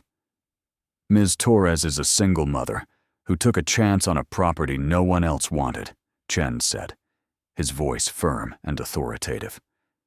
What she found was the result of her own initiative and courage. Any attempts to intimidate her or coerce her into relinquishing her legal rights will be met with the full force of the law. Questions erupted from the reporters, a chaos of voices asking about the diamond's value, about Maya's plans, about the authentication process. Chen fielded most of them, but eventually, one reporter directed a question at Maya herself. Ms. Torres, how does it feel to go from facing eviction to becoming one of the wealthiest women in the state? Maya looked at the reporter, and the camera lenses pointed at her face, more at the crowd of strangers suddenly interested in her life. She thought about the eviction notice that had hung over her head like a guillotine. She thought about the nights she cried herself to sleep, worrying about how to feed her children.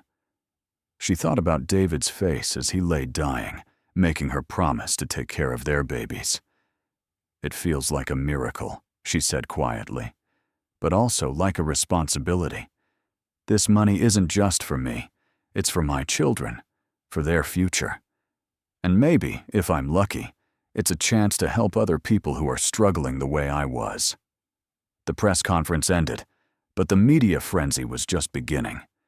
By that afternoon, Maya's story was everywhere. Local news picked it up first, then regional outlets, then national media. Single mother finds $320 million in diamonds in abandoned power plant, read the headlines, each one more sensational than the last. Her phone exploded with notifications. Friend requests from strangers, messages from people claiming to be long-lost relatives, offers from financial advisors and investment firms and charities, all wanting a piece of what she had found.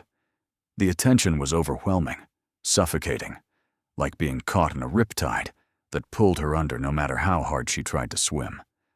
But the press conference had its intended effect. The anonymous threats stopped. The intimidating calls ceased. Whoever had been trying to scare her into selling had backed off, at least publicly. The sunlight, it seemed, was an effective disinfectant. The authentication process reached its final stage. The specialist Chen had hired completed his analysis and submitted his report. Maya and Chen met with a panel of experts who examined the diamonds, verified their origin through historical records, and confirmed the preliminary valuation. Everything was documented, photographed, cataloged, every stone accounted for. The final meeting was held in a conference room downtown, with representatives from the National Archives, the county assessor's office, and Chen's firm all present. Maya sat at the long table, feeling small and out of place among the suits and briefcases and legal pads filled with dense notes. The lead archivist, a woman in her 50s, with silver hair and sharp eyes, reviewed the final documentation. Based on our analysis and the historical records we've uncovered, we confirmed that the diamonds found at the Riverside power plant were part of Operation Safeguard, stored in 1951 and abandoned when the program was decommissioned in 1964. The property changed hands multiple times over the subsequent decades, and no claim was ever filed by the federal government or any other entity. She looked at Maya directly. Under the legal principle of abandonment and the terms of your property purchase, we recognize your claim to these assets. The diamonds are legally yours, Ms. Torres. Maya's breath stopped. She had known this moment was coming, had been working toward it for weeks, but hearing the words spoken aloud made it real in a way nothing else had. The diamonds were hers, legally, officially, irrevocably. The total appraised value, the archivist continued, is $320 million. After federal and state taxes, you'll be looking at approximately $195 million in liquid assets once the diamonds are sold. $195 million. Even after taxes, the number was incomprehensible. Maya had spent so long thinking in terms of hundreds and thousands that millions felt like a different language entirely. Chen placed a hand on her shoulder, grounding her. "Congratulations," he said softly. The room erupted in polite applause, but Maya barely heard it. She was underwater again, sound muffled and distant, her body floating in a space between disbelief and overwhelming emotion. She signed documents she didn't fully understand, her hand moving mechanically while her brain struggled to catch up with reality. When it was finally over, when all the paperwork was completed and filed, Sun Chen walked her to her car. The sun was setting, painting the sky in shades of orange and pink that seemed too beautiful for such a surreal day. "What happens now?" Maya asked, her voice small. "Now we set up your financial infrastructure, bank accounts, investment portfolios, trust funds for your children. I have recommendations for wealth managers who specialize in sudden windfalls, people who will help you navigate this without losing everything to bad investments or people trying to take advantage. When do I actually get the money?" "The diamonds will be auctioned through Christie's in about 6 weeks. Once the auction closes and the funds clear, you'll have access. In the meantime, I can help you secure bridge loans against the assets if you need immediate funds. 6 more weeks. It seemed both impossibly long and frighteningly short. In 6 weeks, her entire life would transform. She would go from barely making rent to having more money than she could spend in 10 lifetimes. I don't know how to do this, she admitted. How to be that person, the person with money. Chen's expression softened. You don't have to be a different person. Money doesn't change who you are at your core. It just gives you more options, more freedom. You're still Maya Torres. You're still the woman who fought for her children when anyone else would have given up. That doesn't change. But Maya wasn't so sure. Everything felt like it was changing, like she was standing at the edge of a cliff, and the only way forward was to jump and hope she could fly. The drive home was a blur. When she pulled into the apartment complex parking lot, she sat in her car for a long moment, staring at the building that had been her home for 3 years. The place where David had died, where she had raised her children through the hardest years of their lives. Soon she would leave it behind, move to something better, something that didn't smell of old carpet and have water stains on the ceiling. The thought should have brought joy, but instead, she felt a pang of something like grief. This apartment had witnessed her survival. Leaving it felt like leaving behind proof that she had endured. Inside, Carmen was waiting with Sophia and Lucas. Her sister had offered to watch them during the final authentication meeting, and from the look on Carmen's face, she knew something significant had happened. Well? Carmen asked, her voice tight with anticipation. Maya looked at her children, saw at their innocent faces, turned toward her with trust and love. She thought about all the ways her life was about to change, all the opportunities that would open, all the security she could finally provide. And she smiled, a real smile that came from somewhere deep and genuine. It's official, she said. The diamonds are mine. Carmen's eyes filled with tears. She pulled Maya into a fierce hug, and for a moment, they were just 2 sisters who had survived childhoods marked by poverty and struggle, now standing together on the other side of everything they had feared. Mama, what's happening? Sophia asked, confusion written across her young face. Maya knelt down, pulling both her children close. Remember how I told you Mama was working on solving our problems? Well, I solved them. We're going to be okay now, more than okay. Gosh, we're going to be safe and happy, and you'll never have to worry about whether we have enough again. Does that mean we're not moving? Lucas asked, his voice small and hopeful. We are moving, Maya said gently, but to somewhere better. Somewhere with a big yard where you can play, and good schools, and maybe even a dog if you want one. Sophia's eyes went wide. A real dog? Really? Really. The children erupted in excited chatter, questions tumbling over each other in a rush of childhood joy. Maya listened and answered, feeling lighter than she had in years. But underneath the relief, underneath the happiness, a thread of anxiety still pulled tight. The media attention intensified over the following days. Reporters camped outside her apartment, trying to get interviews, photographs, anything that would feed the public's fascination with her story. Maya learned to leave through the back entrance, to keep her head down, to move through the world like a person being hunted. And in some ways, she was being hunted. Not by reporters alone, but by everyone who saw her as an opportunity. Financial advisors sent proposal after proposal. Charities asked for donations. Distant relatives she hadn't spoken to in decades suddenly reached out, claiming they had always been close, always cared. The volume of requests was staggering, each one a demand on her time, her attention, her newfound wealth. Chen helped her navigate the worst of it, setting up an assistant to filter requests and respond to the ones that seemed legitimate. But even with help, Maya felt overwhelmed. He buried under an avalanche of attention she had never asked for and didn't know how to handle. The worst were the judgment and the cynicism. Not everyone celebrated her fortune. Online comment sections filled with accusations. She must have known the diamonds were there.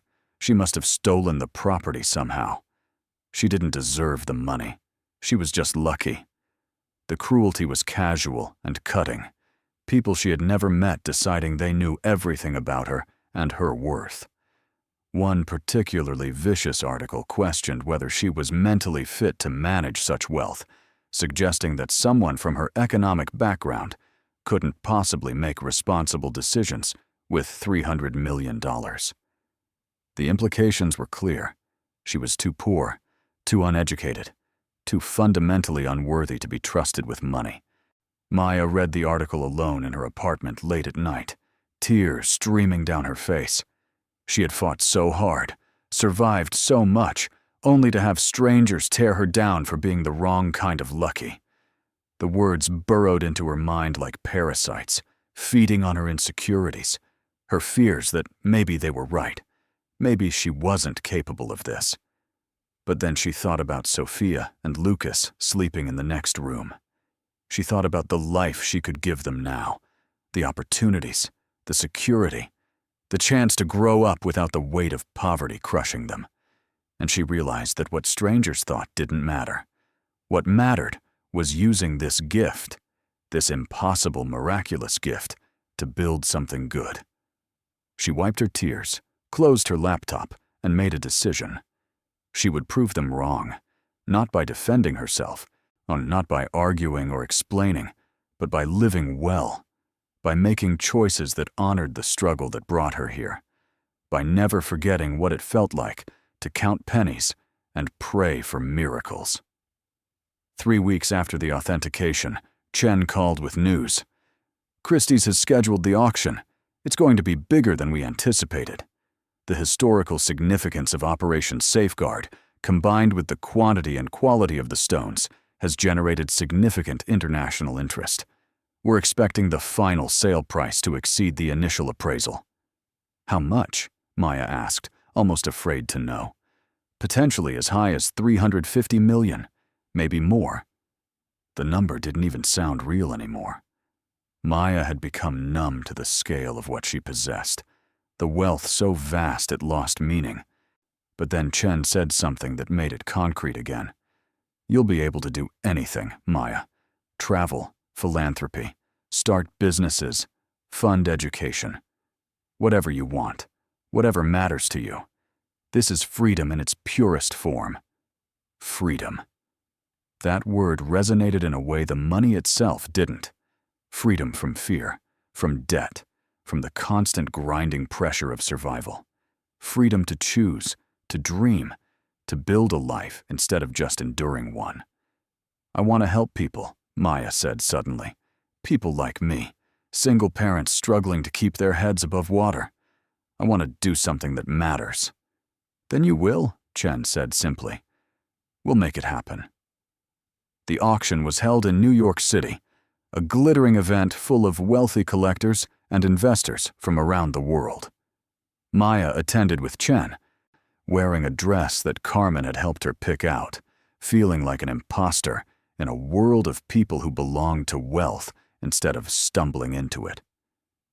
She watched from a private box as the diamonds were presented one lot at a time, each batch sparking furious bidding that drove prices higher and higher. The numbers climbing on the display boards seemed like something from a dream, surreal and impossible. When the final lot sold, the total came to $363 million. Chen turned to her, his expression a mix of professional satisfaction and genuine happiness. Congratulations, Maya. You're officially one of the wealthiest self-made women in the country. Self-made? The term felt wrong. She hadn't built a company or invented something revolutionary. Oh, she had just been desperate enough to gamble on a collapsing building, and lucky enough to find what no one else had seen.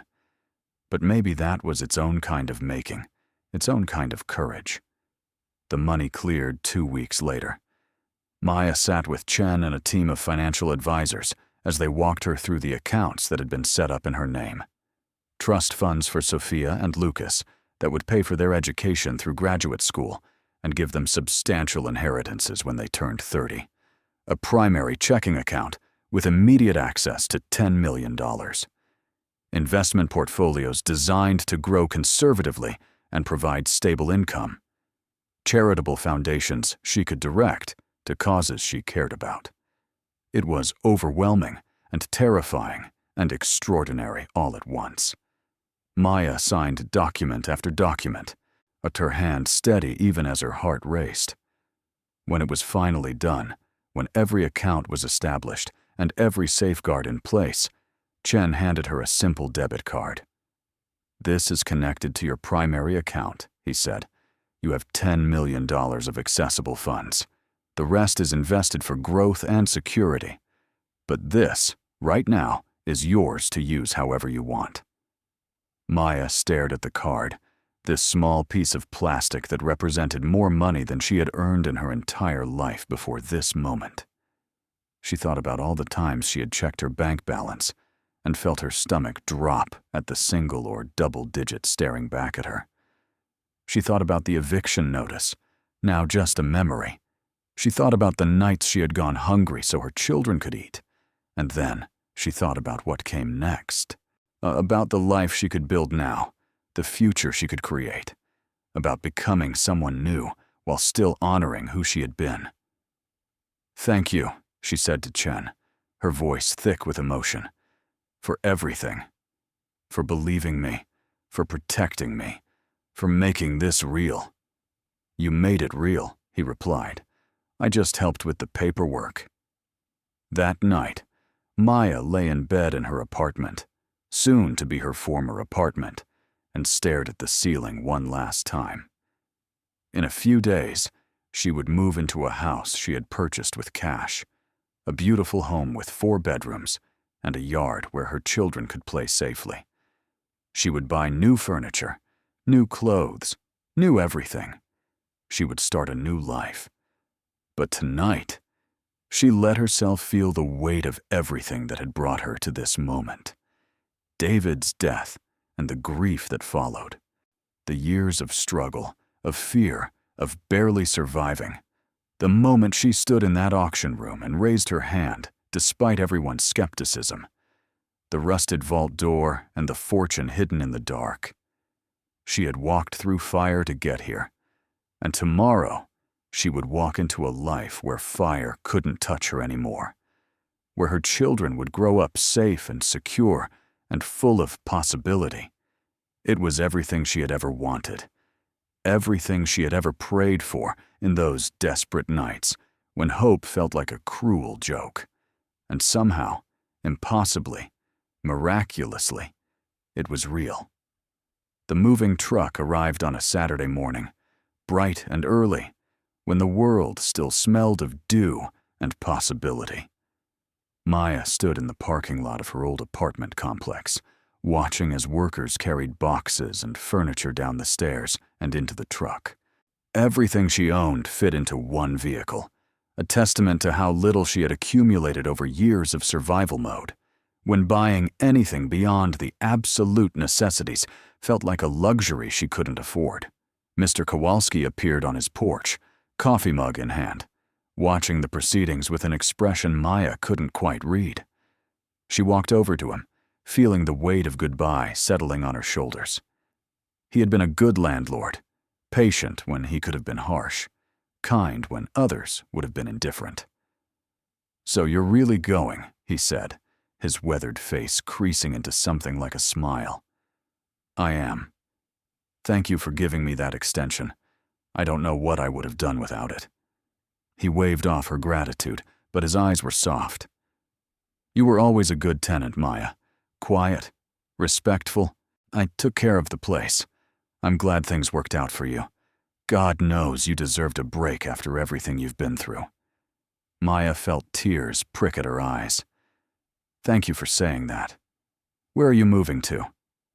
"Oakmont Hills." The neighborhood name felt strange on her tongue, like speaking a language she was still learning. It was one of the nicest areas in the city, full of sprawling homes and tree-lined streets where children rode bikes without fear and neighbors waved from perfectly manicured lawns. Mr. Kowalski whistled low. "Fancy, that's a long way from here." "Yeah," Maya said softly. "It is. Not just in distance, but in every way that mattered.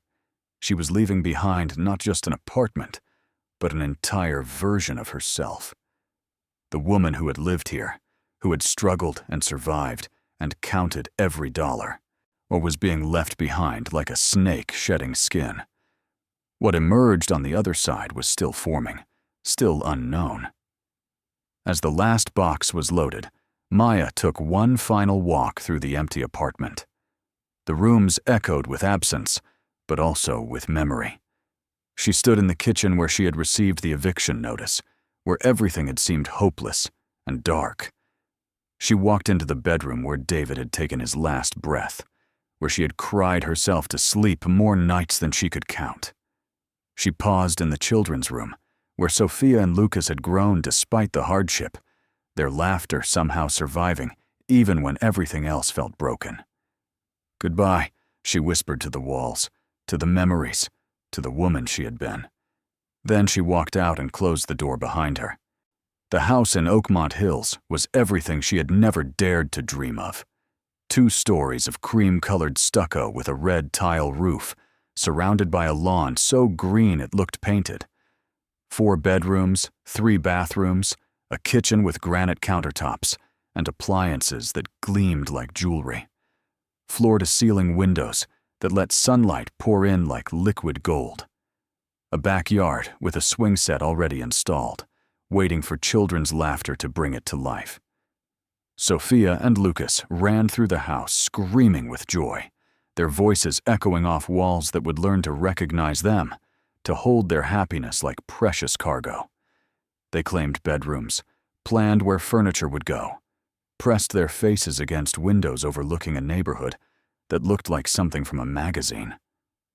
Carmen arrived with their mother, both of them carrying housewarming gifts and expressions of wonder.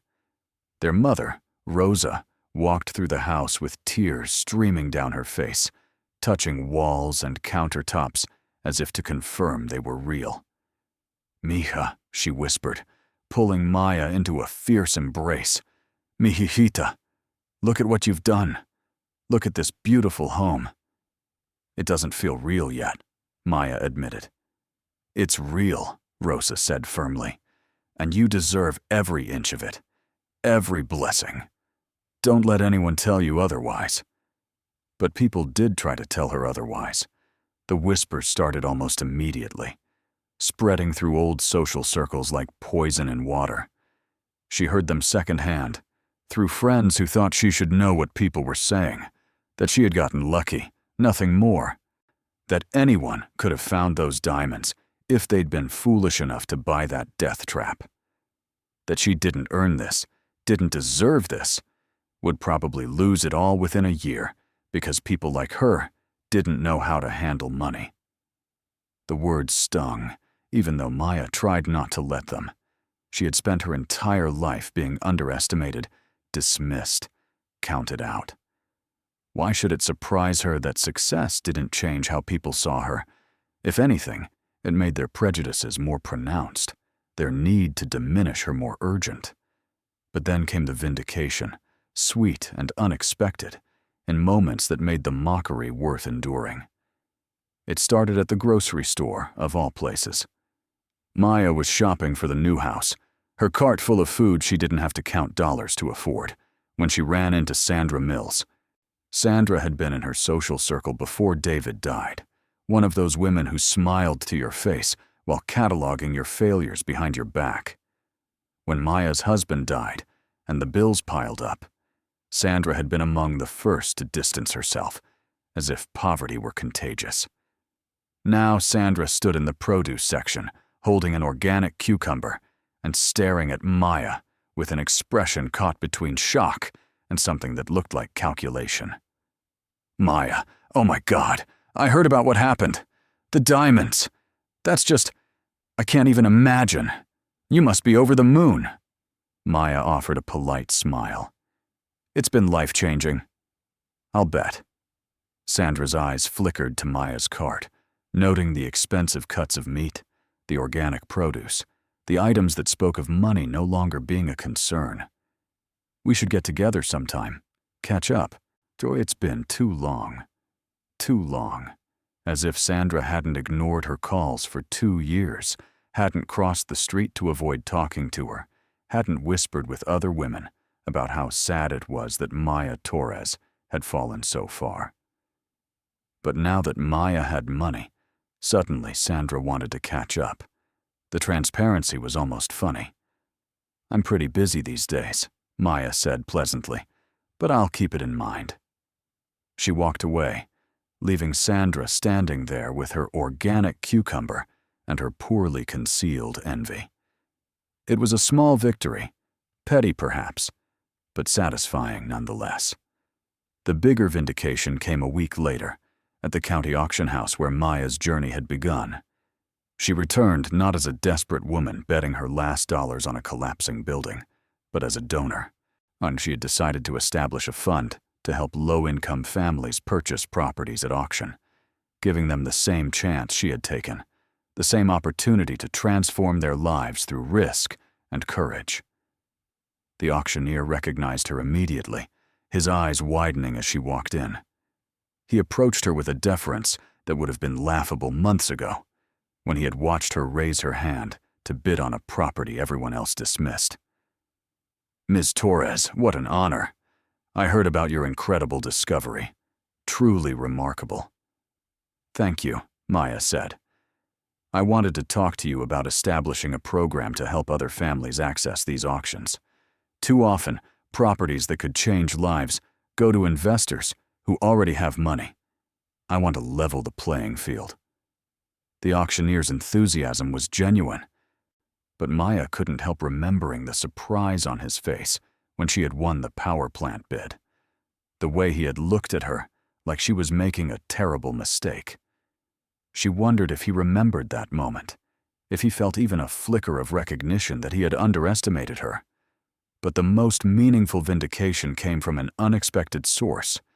Terry, the neighbor who had watched her coming and going from the power plant with suspicious eyes, appeared at her old apartment just as she was finishing the move-out. He stood awkwardly in the parking lot, hands shoved in his pockets, looking uncomfortable in a way that suggested this conversation was costing him something. "Heard you're leaving," he said without preamble. "I am." He nodded slowly, then met her eyes. "I owe you an apology. I thought you were in over your head with that building. Thought you were going to get hurt or worse. Turns out you knew exactly what you were doing." Maya was genuinely surprised. "You don't owe me an apology, Terry. You were right. I was in over my head. I just got lucky." "Wasn't luck," he said firmly. "Luck is finding a $20 bill on the ground. What you did? That took guts. You saw something no one else saw. Took a risk everyone else was too scared to take. That's not luck. That's vision." The word settled over her like a warm blanket. Vision. No one had ever used that word to describe anything she did. But maybe Terry was right. Maybe seeing potential where others saw only ruin was its own kind of vision. "Thank you," she said softly. He nodded once more, then turned and walked away, leaving Maya standing in the parking lot with tears in her eyes and a feeling of validation that went deeper than any monetary value could measure. The first month in the new house was a blur of adjustment. Simple things that should have been easy felt complicated by the sheer magnitude of change. Maya would wake up in the middle of the night, disoriented, forgetting where she was, then remembering with a jolt that made her heart race. She had money now. Real money. Enough that she would never have to work again if she didn't want to. But the absence of necessity created its own kind of anxiety. For so long, her days had been structured by survival, every hour accounted for between jobs and childcare, and the relentless demands of keeping her family afloat. Now, with that structure gone, she felt unmoored, so drifting in a sea of possibility that was both exhilarating and terrifying. She quit her jobs, of course, both the diner and the cleaning service. James hugged her fiercely when she told him, tears in his eyes. "You deserve this," he said, "more than anyone I know." But leaving felt like cutting an anchor line. The jobs had been exhausting, soul-crushing at times, but they had also been familiar, a rhythm she understood. Without them, she had to figure out who she was when survival wasn't the defining challenge of her existence. Sophia and Lucas adjusted faster than she did. Children were resilient that way, able to accept new realities with a flexibility adults had lost somewhere along the way. They enrolled in a new school, one with small class sizes and resources Maya's old district could only dream of. They made friends quickly. They invited classmates over for playdates in the big backyard. They seemed to bloom in the safety and abundance, their laughter coming easier, their smiles wider. But Maya noticed small changes too, things that worried her. Sophia started talking about things her new friends had, expensive toys, and vacations to exotic places. Lucas came home one day, asking if they were rich now, his young face confused by the concept. Maya realized she would have to teach them about money, about gratitude, about remembering where they came from even as they moved forward into a different life. Carmen visited often, helping Maya navigate the strange new world of wealth. Together, they interviewed financial advisors, researched charitable foundations, discussed investment strategies that made Maya's head spin. Carmen had always been better with money, and more practical, more grounded. Now her skills were invaluable as Maya tried to make sense of numbers that defied comprehension. "You need to think about legacy," Carmen said one afternoon over coffee in Maya's new kitchen. "This money isn't just for you and the kids, it's for generations. Your grandchildren, your great-grandchildren. You're building something that will last." Legacy. Another word that felt foreign on Maya's tongue. She had spent so long focused on immediate survival that thinking about generations felt like a luxury she hadn't earned yet. "I want to help people," Maya said, a refrain that had become her anchor. "People like me, single parents, families struggling. I want to do something that matters. Then let's make it happen." They spent weeks developing the Maya Torres Foundation, an organization dedicated to helping low-income families access opportunities that could change their trajectories. Housing assistance, educational grants, business loans for single mothers trying to start their own companies. Maya poured herself into the work, finding purpose in the planning, meaning in the mission.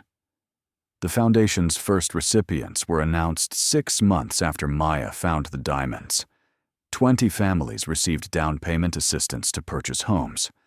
30 single mothers received grants to start businesses. 50 children received full-ride scholarships to private schools. The applications had been overwhelming.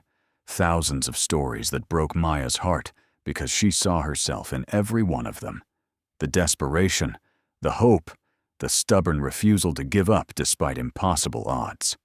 She met some of the recipients at a small ceremony the foundation organized. One woman, Teresa, a single mother of 3 working 2 jobs like Maya once had, broke down crying when she received her grant. "This changes everything," she sobbed. "My kids will have a chance now, a real chance." Maya held her, feeling the woman's body shake with relief and gratitude, and understood for the first time that the money wasn't just about her own transformation. It was about creating ripples, waves of change that would spread far beyond her own life. The diamonds had given her freedom, but they had also given her power. The power to lift others, to change systems, to prove that people who had been counted out could rise when given the slightest opportunity. But wealth brought complications too, challenges she hadn't anticipated.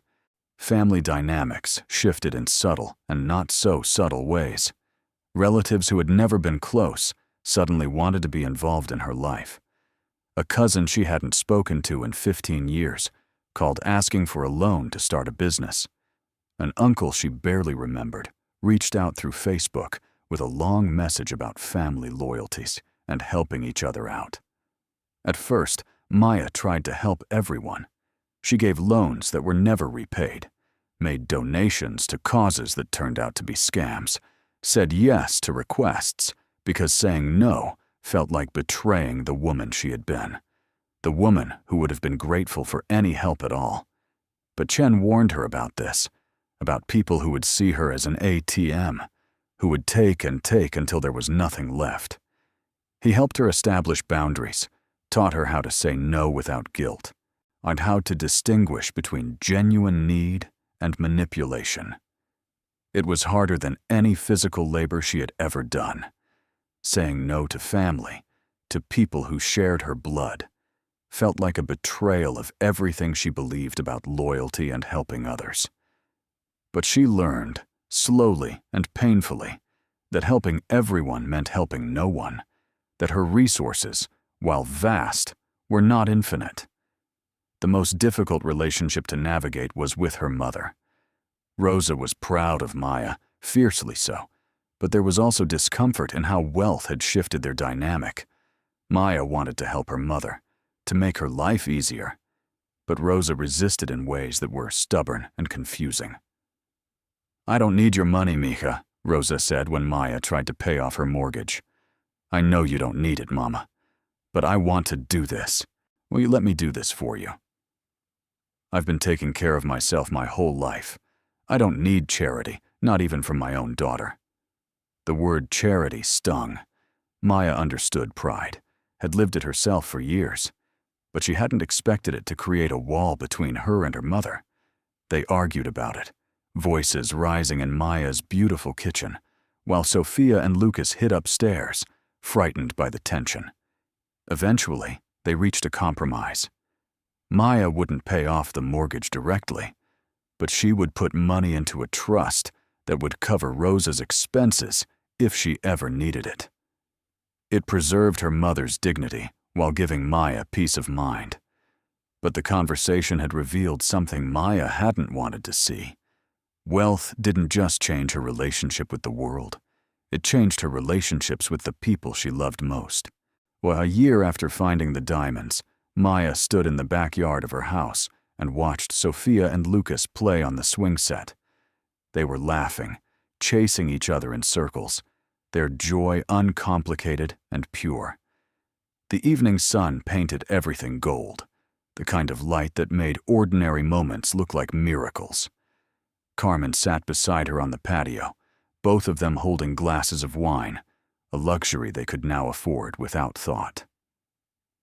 "How are you doing?" Carmen asked. "Really doing. Not the polite answer you give everyone else." Maya considered the question carefully. "I'm grateful. Every single day, I wake up grateful that my kids are safe, that we don't have to worry anymore. But I also feel disoriented. It's like I'm living someone else's life, and any moment I'll wake up back in that apartment with an eviction notice on the counter." "Imposter syndrome," Carmen said. "Classic response to sudden wealth. You feel like you don't deserve this, like it could all disappear." "Do you think I deserve it?" Carmen turned to look at her directly. "Maya, you worked 2 jobs for years. You survived losing the love of your life while raising 2 kids alone. You took a risk that no one else was brave enough to take. You didn't just stumble into this. You created this opportunity through courage and desperation and sheer stubborn will.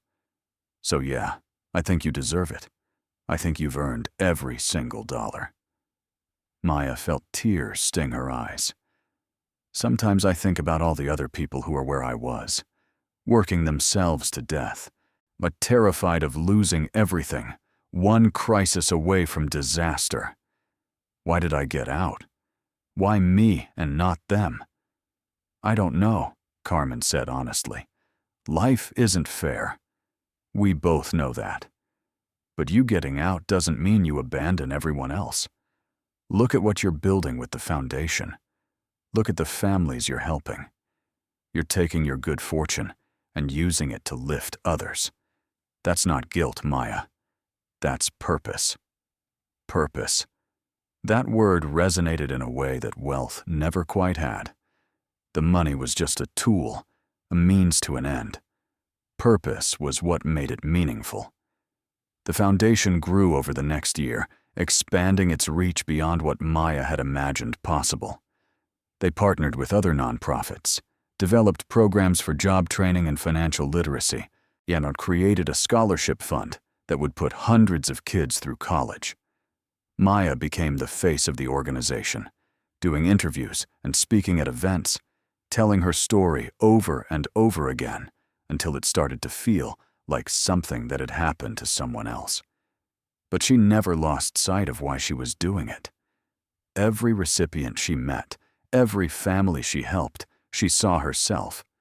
The woman she had been, desperate and frightened and determined to survive. And she made a promise to them, spoken and unspoken. I won't forget. I won't forget what it feels like to be dismissed, to be counted out, to be told you're not good enough or smart enough or deserving enough. I won't forget, and I won't let anyone else forget either. 2 years after finding the diamonds, Maya received an invitation that made her hands shake. The mayor's office wanted to recognize her contributions to the community with a commendation. The ceremony would be held at City Hall, attended by local officials and business leaders and members of the press. Maya almost declined.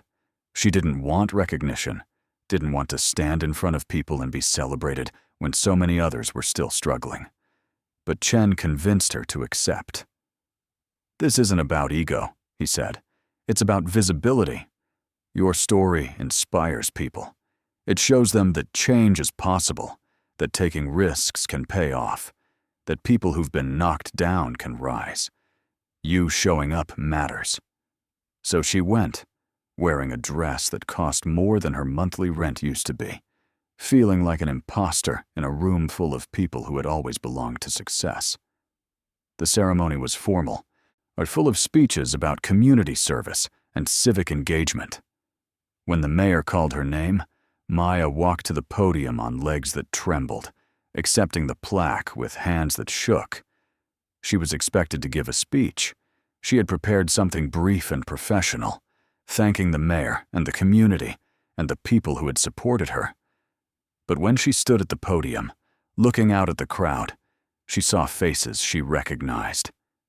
James from the diner, Mr. Kowalski, Teresa, the woman who had cried when she received the foundation grant. And suddenly, the prepared speech felt wrong, insufficient, false. So she spoke from her heart instead.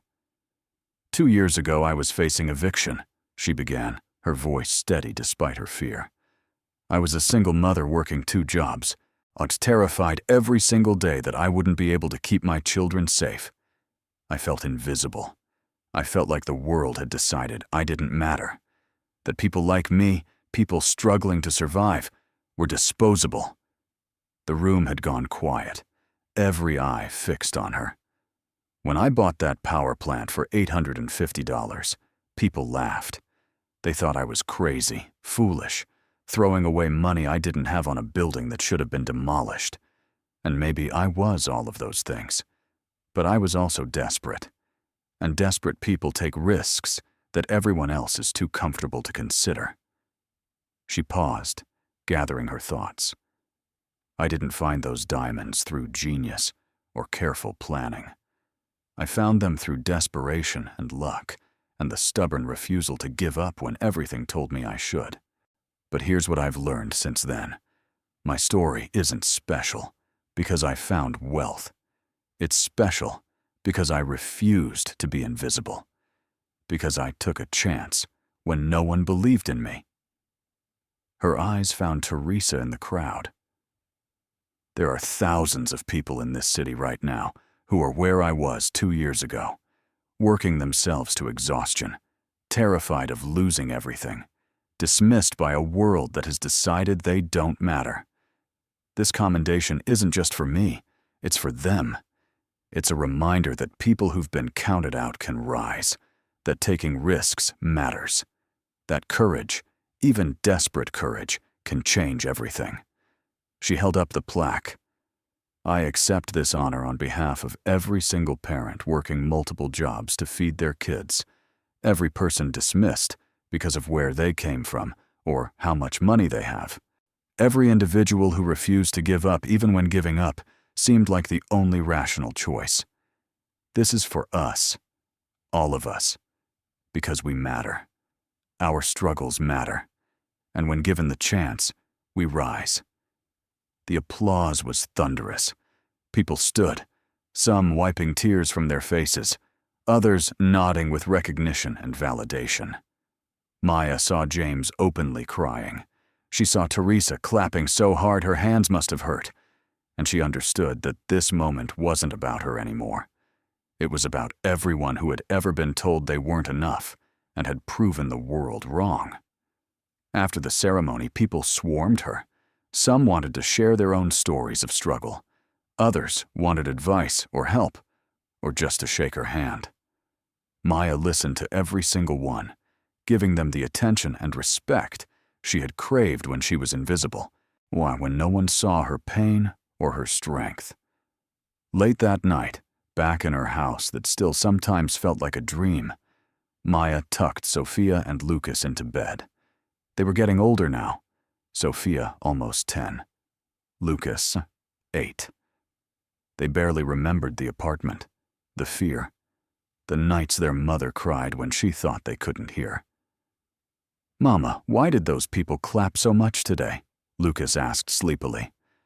Maya smoothed his hair back from his forehead.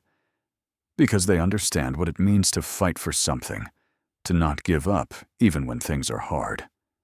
"Are things still hard?" Sophia asked, her young face serious. "Different hard," Maya said honestly. "Not money hard. But life is always hard in some way. The trick is figuring out what's worth fighting for and not giving up on that." "What are you fighting for now?" Sophia wanted to know. Maya thought about the foundation, about the family she was helping, about the legacy she was building brick by brick.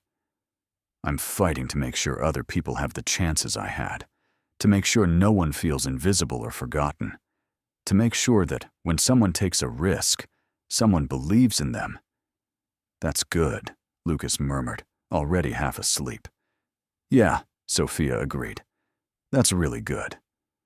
Maya kissed them both and left them to their dreams. In her own room, she stood at the window, looking out at the neighborhood, at the life she had built from ruins and desperation. The journey from that crumbling power plant to this beautiful home had been filled with fear and doubt, and moments where she almost broke. But she hadn't broken. She had bent, yes. She had been scarred and changed and forced to become someone new. But she hadn't broken. And now, standing on the other side of everything she had survived, she understood something fundamental about herself. She was stronger than the world had given her credit for. She always had been. The diamonds hadn't created that strength. They had simply revealed it, given it space to flourish in ways poverty had constrained. 3 years after finding the diamonds, Maya stood once again at the Riverside power plant. The city had agreed to preserve it as a historical landmark, a monument to Operation Safeguard and the Cold War history it represented.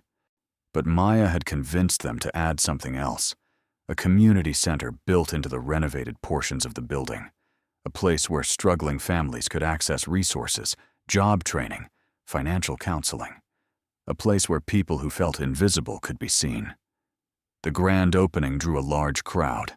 Media, politicians, community members, all gathered to witness the transformation of a building that had been left to rot, now repurposed into something that served the living instead of just containing ghosts. Maya cut the ribbon with Sophia and Lucas beside her, their young hands on the comically large scissors. As the doors opened and people flooded inside, She felt a sense of completion that wealth alone had never provided. This building, where her life had changed in ways she never could have imagined, would now change other lives. The cycle would continue, rippling outward into a future she wouldn't live to see, but had helped create. A reporter approached her, microphone extended. "Ms. Torres, 3 years ago you bought this building for $850 and found a fortune. Looking back now, knowing everything that's happened since, would you do it again?" Maya thought about the question carefully. She thought about the fear, the threats, the way wealth had complicated her relationships and forced her to become someone new. She thought about the responsibility, the weight of knowing that her decisions affected not just her own family, but hundreds of others who depended on the foundation she had built. But she also thought about Sophia and Lucas, safe and secure and full of possibility. She thought about Teresa and the other families who had been given chances they never would have had otherwise. She thought about the community center behind her, full of people who might find their own paths to transformation. "Yes," she said simply. "Every single time I would do it again." Because the money had never been the point. The transformation had never been just about her. It had been about proving that people who had been dismissed and counted out could rise. That taking risks mattered. That courage, even desperate courage born of impossible circumstances, could change not just one life, but many. The diamonds had been hidden in darkness for over 60 years, waiting for someone brave enough or desperate enough or foolish enough to find them. Maya Torres had been all three, and in being found, they had found her, had revealed what she had always been beneath the poverty and fear, strong, resilient, worthy of every blessing that came her way. She walked through the community center, shaking hands and listening to stories, and felt David's presence like a warm hand on her shoulder. He had made her promise to take care of their babies no matter what. She had kept that promise. But she had done more than that. She had taken her own pain, her own struggle, and transformed it into something that would help others survive their own impossible nights.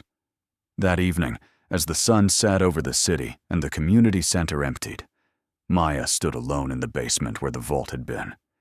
It was empty now, the diamonds long since sold and distributed into investments and foundations and trusts. But the space felt full nonetheless, heavy with memory and meaning. She thought about the woman she had been the first time she descended these stairs, terrified, desperate, gambling everything on a mystery she didn't understand.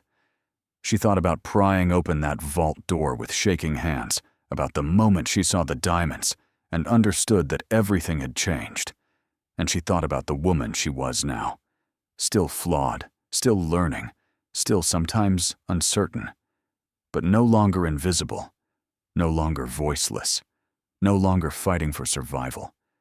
Now she fought for purpose, for meaning, for a legacy that would outlast her. "Thank you," she whispered to the empty vault, to the building that had held her fortune, to the universe that had placed her in exactly the right place at exactly the right time. Then she climbed the stairs back to the light, leaving the darkness behind, ready to face whatever came next with the same desperate courage that had brought her this far. Because Maya Torres had learned something profound in the 3 years since finding the diamonds.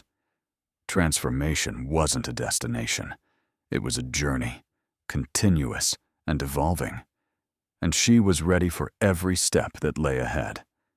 Thank you so much for watching until the end. If you loved this story, check out the other videos on your screen now. I think you'll really enjoy them. And don't forget to subscribe if you haven't already. See you in the next story.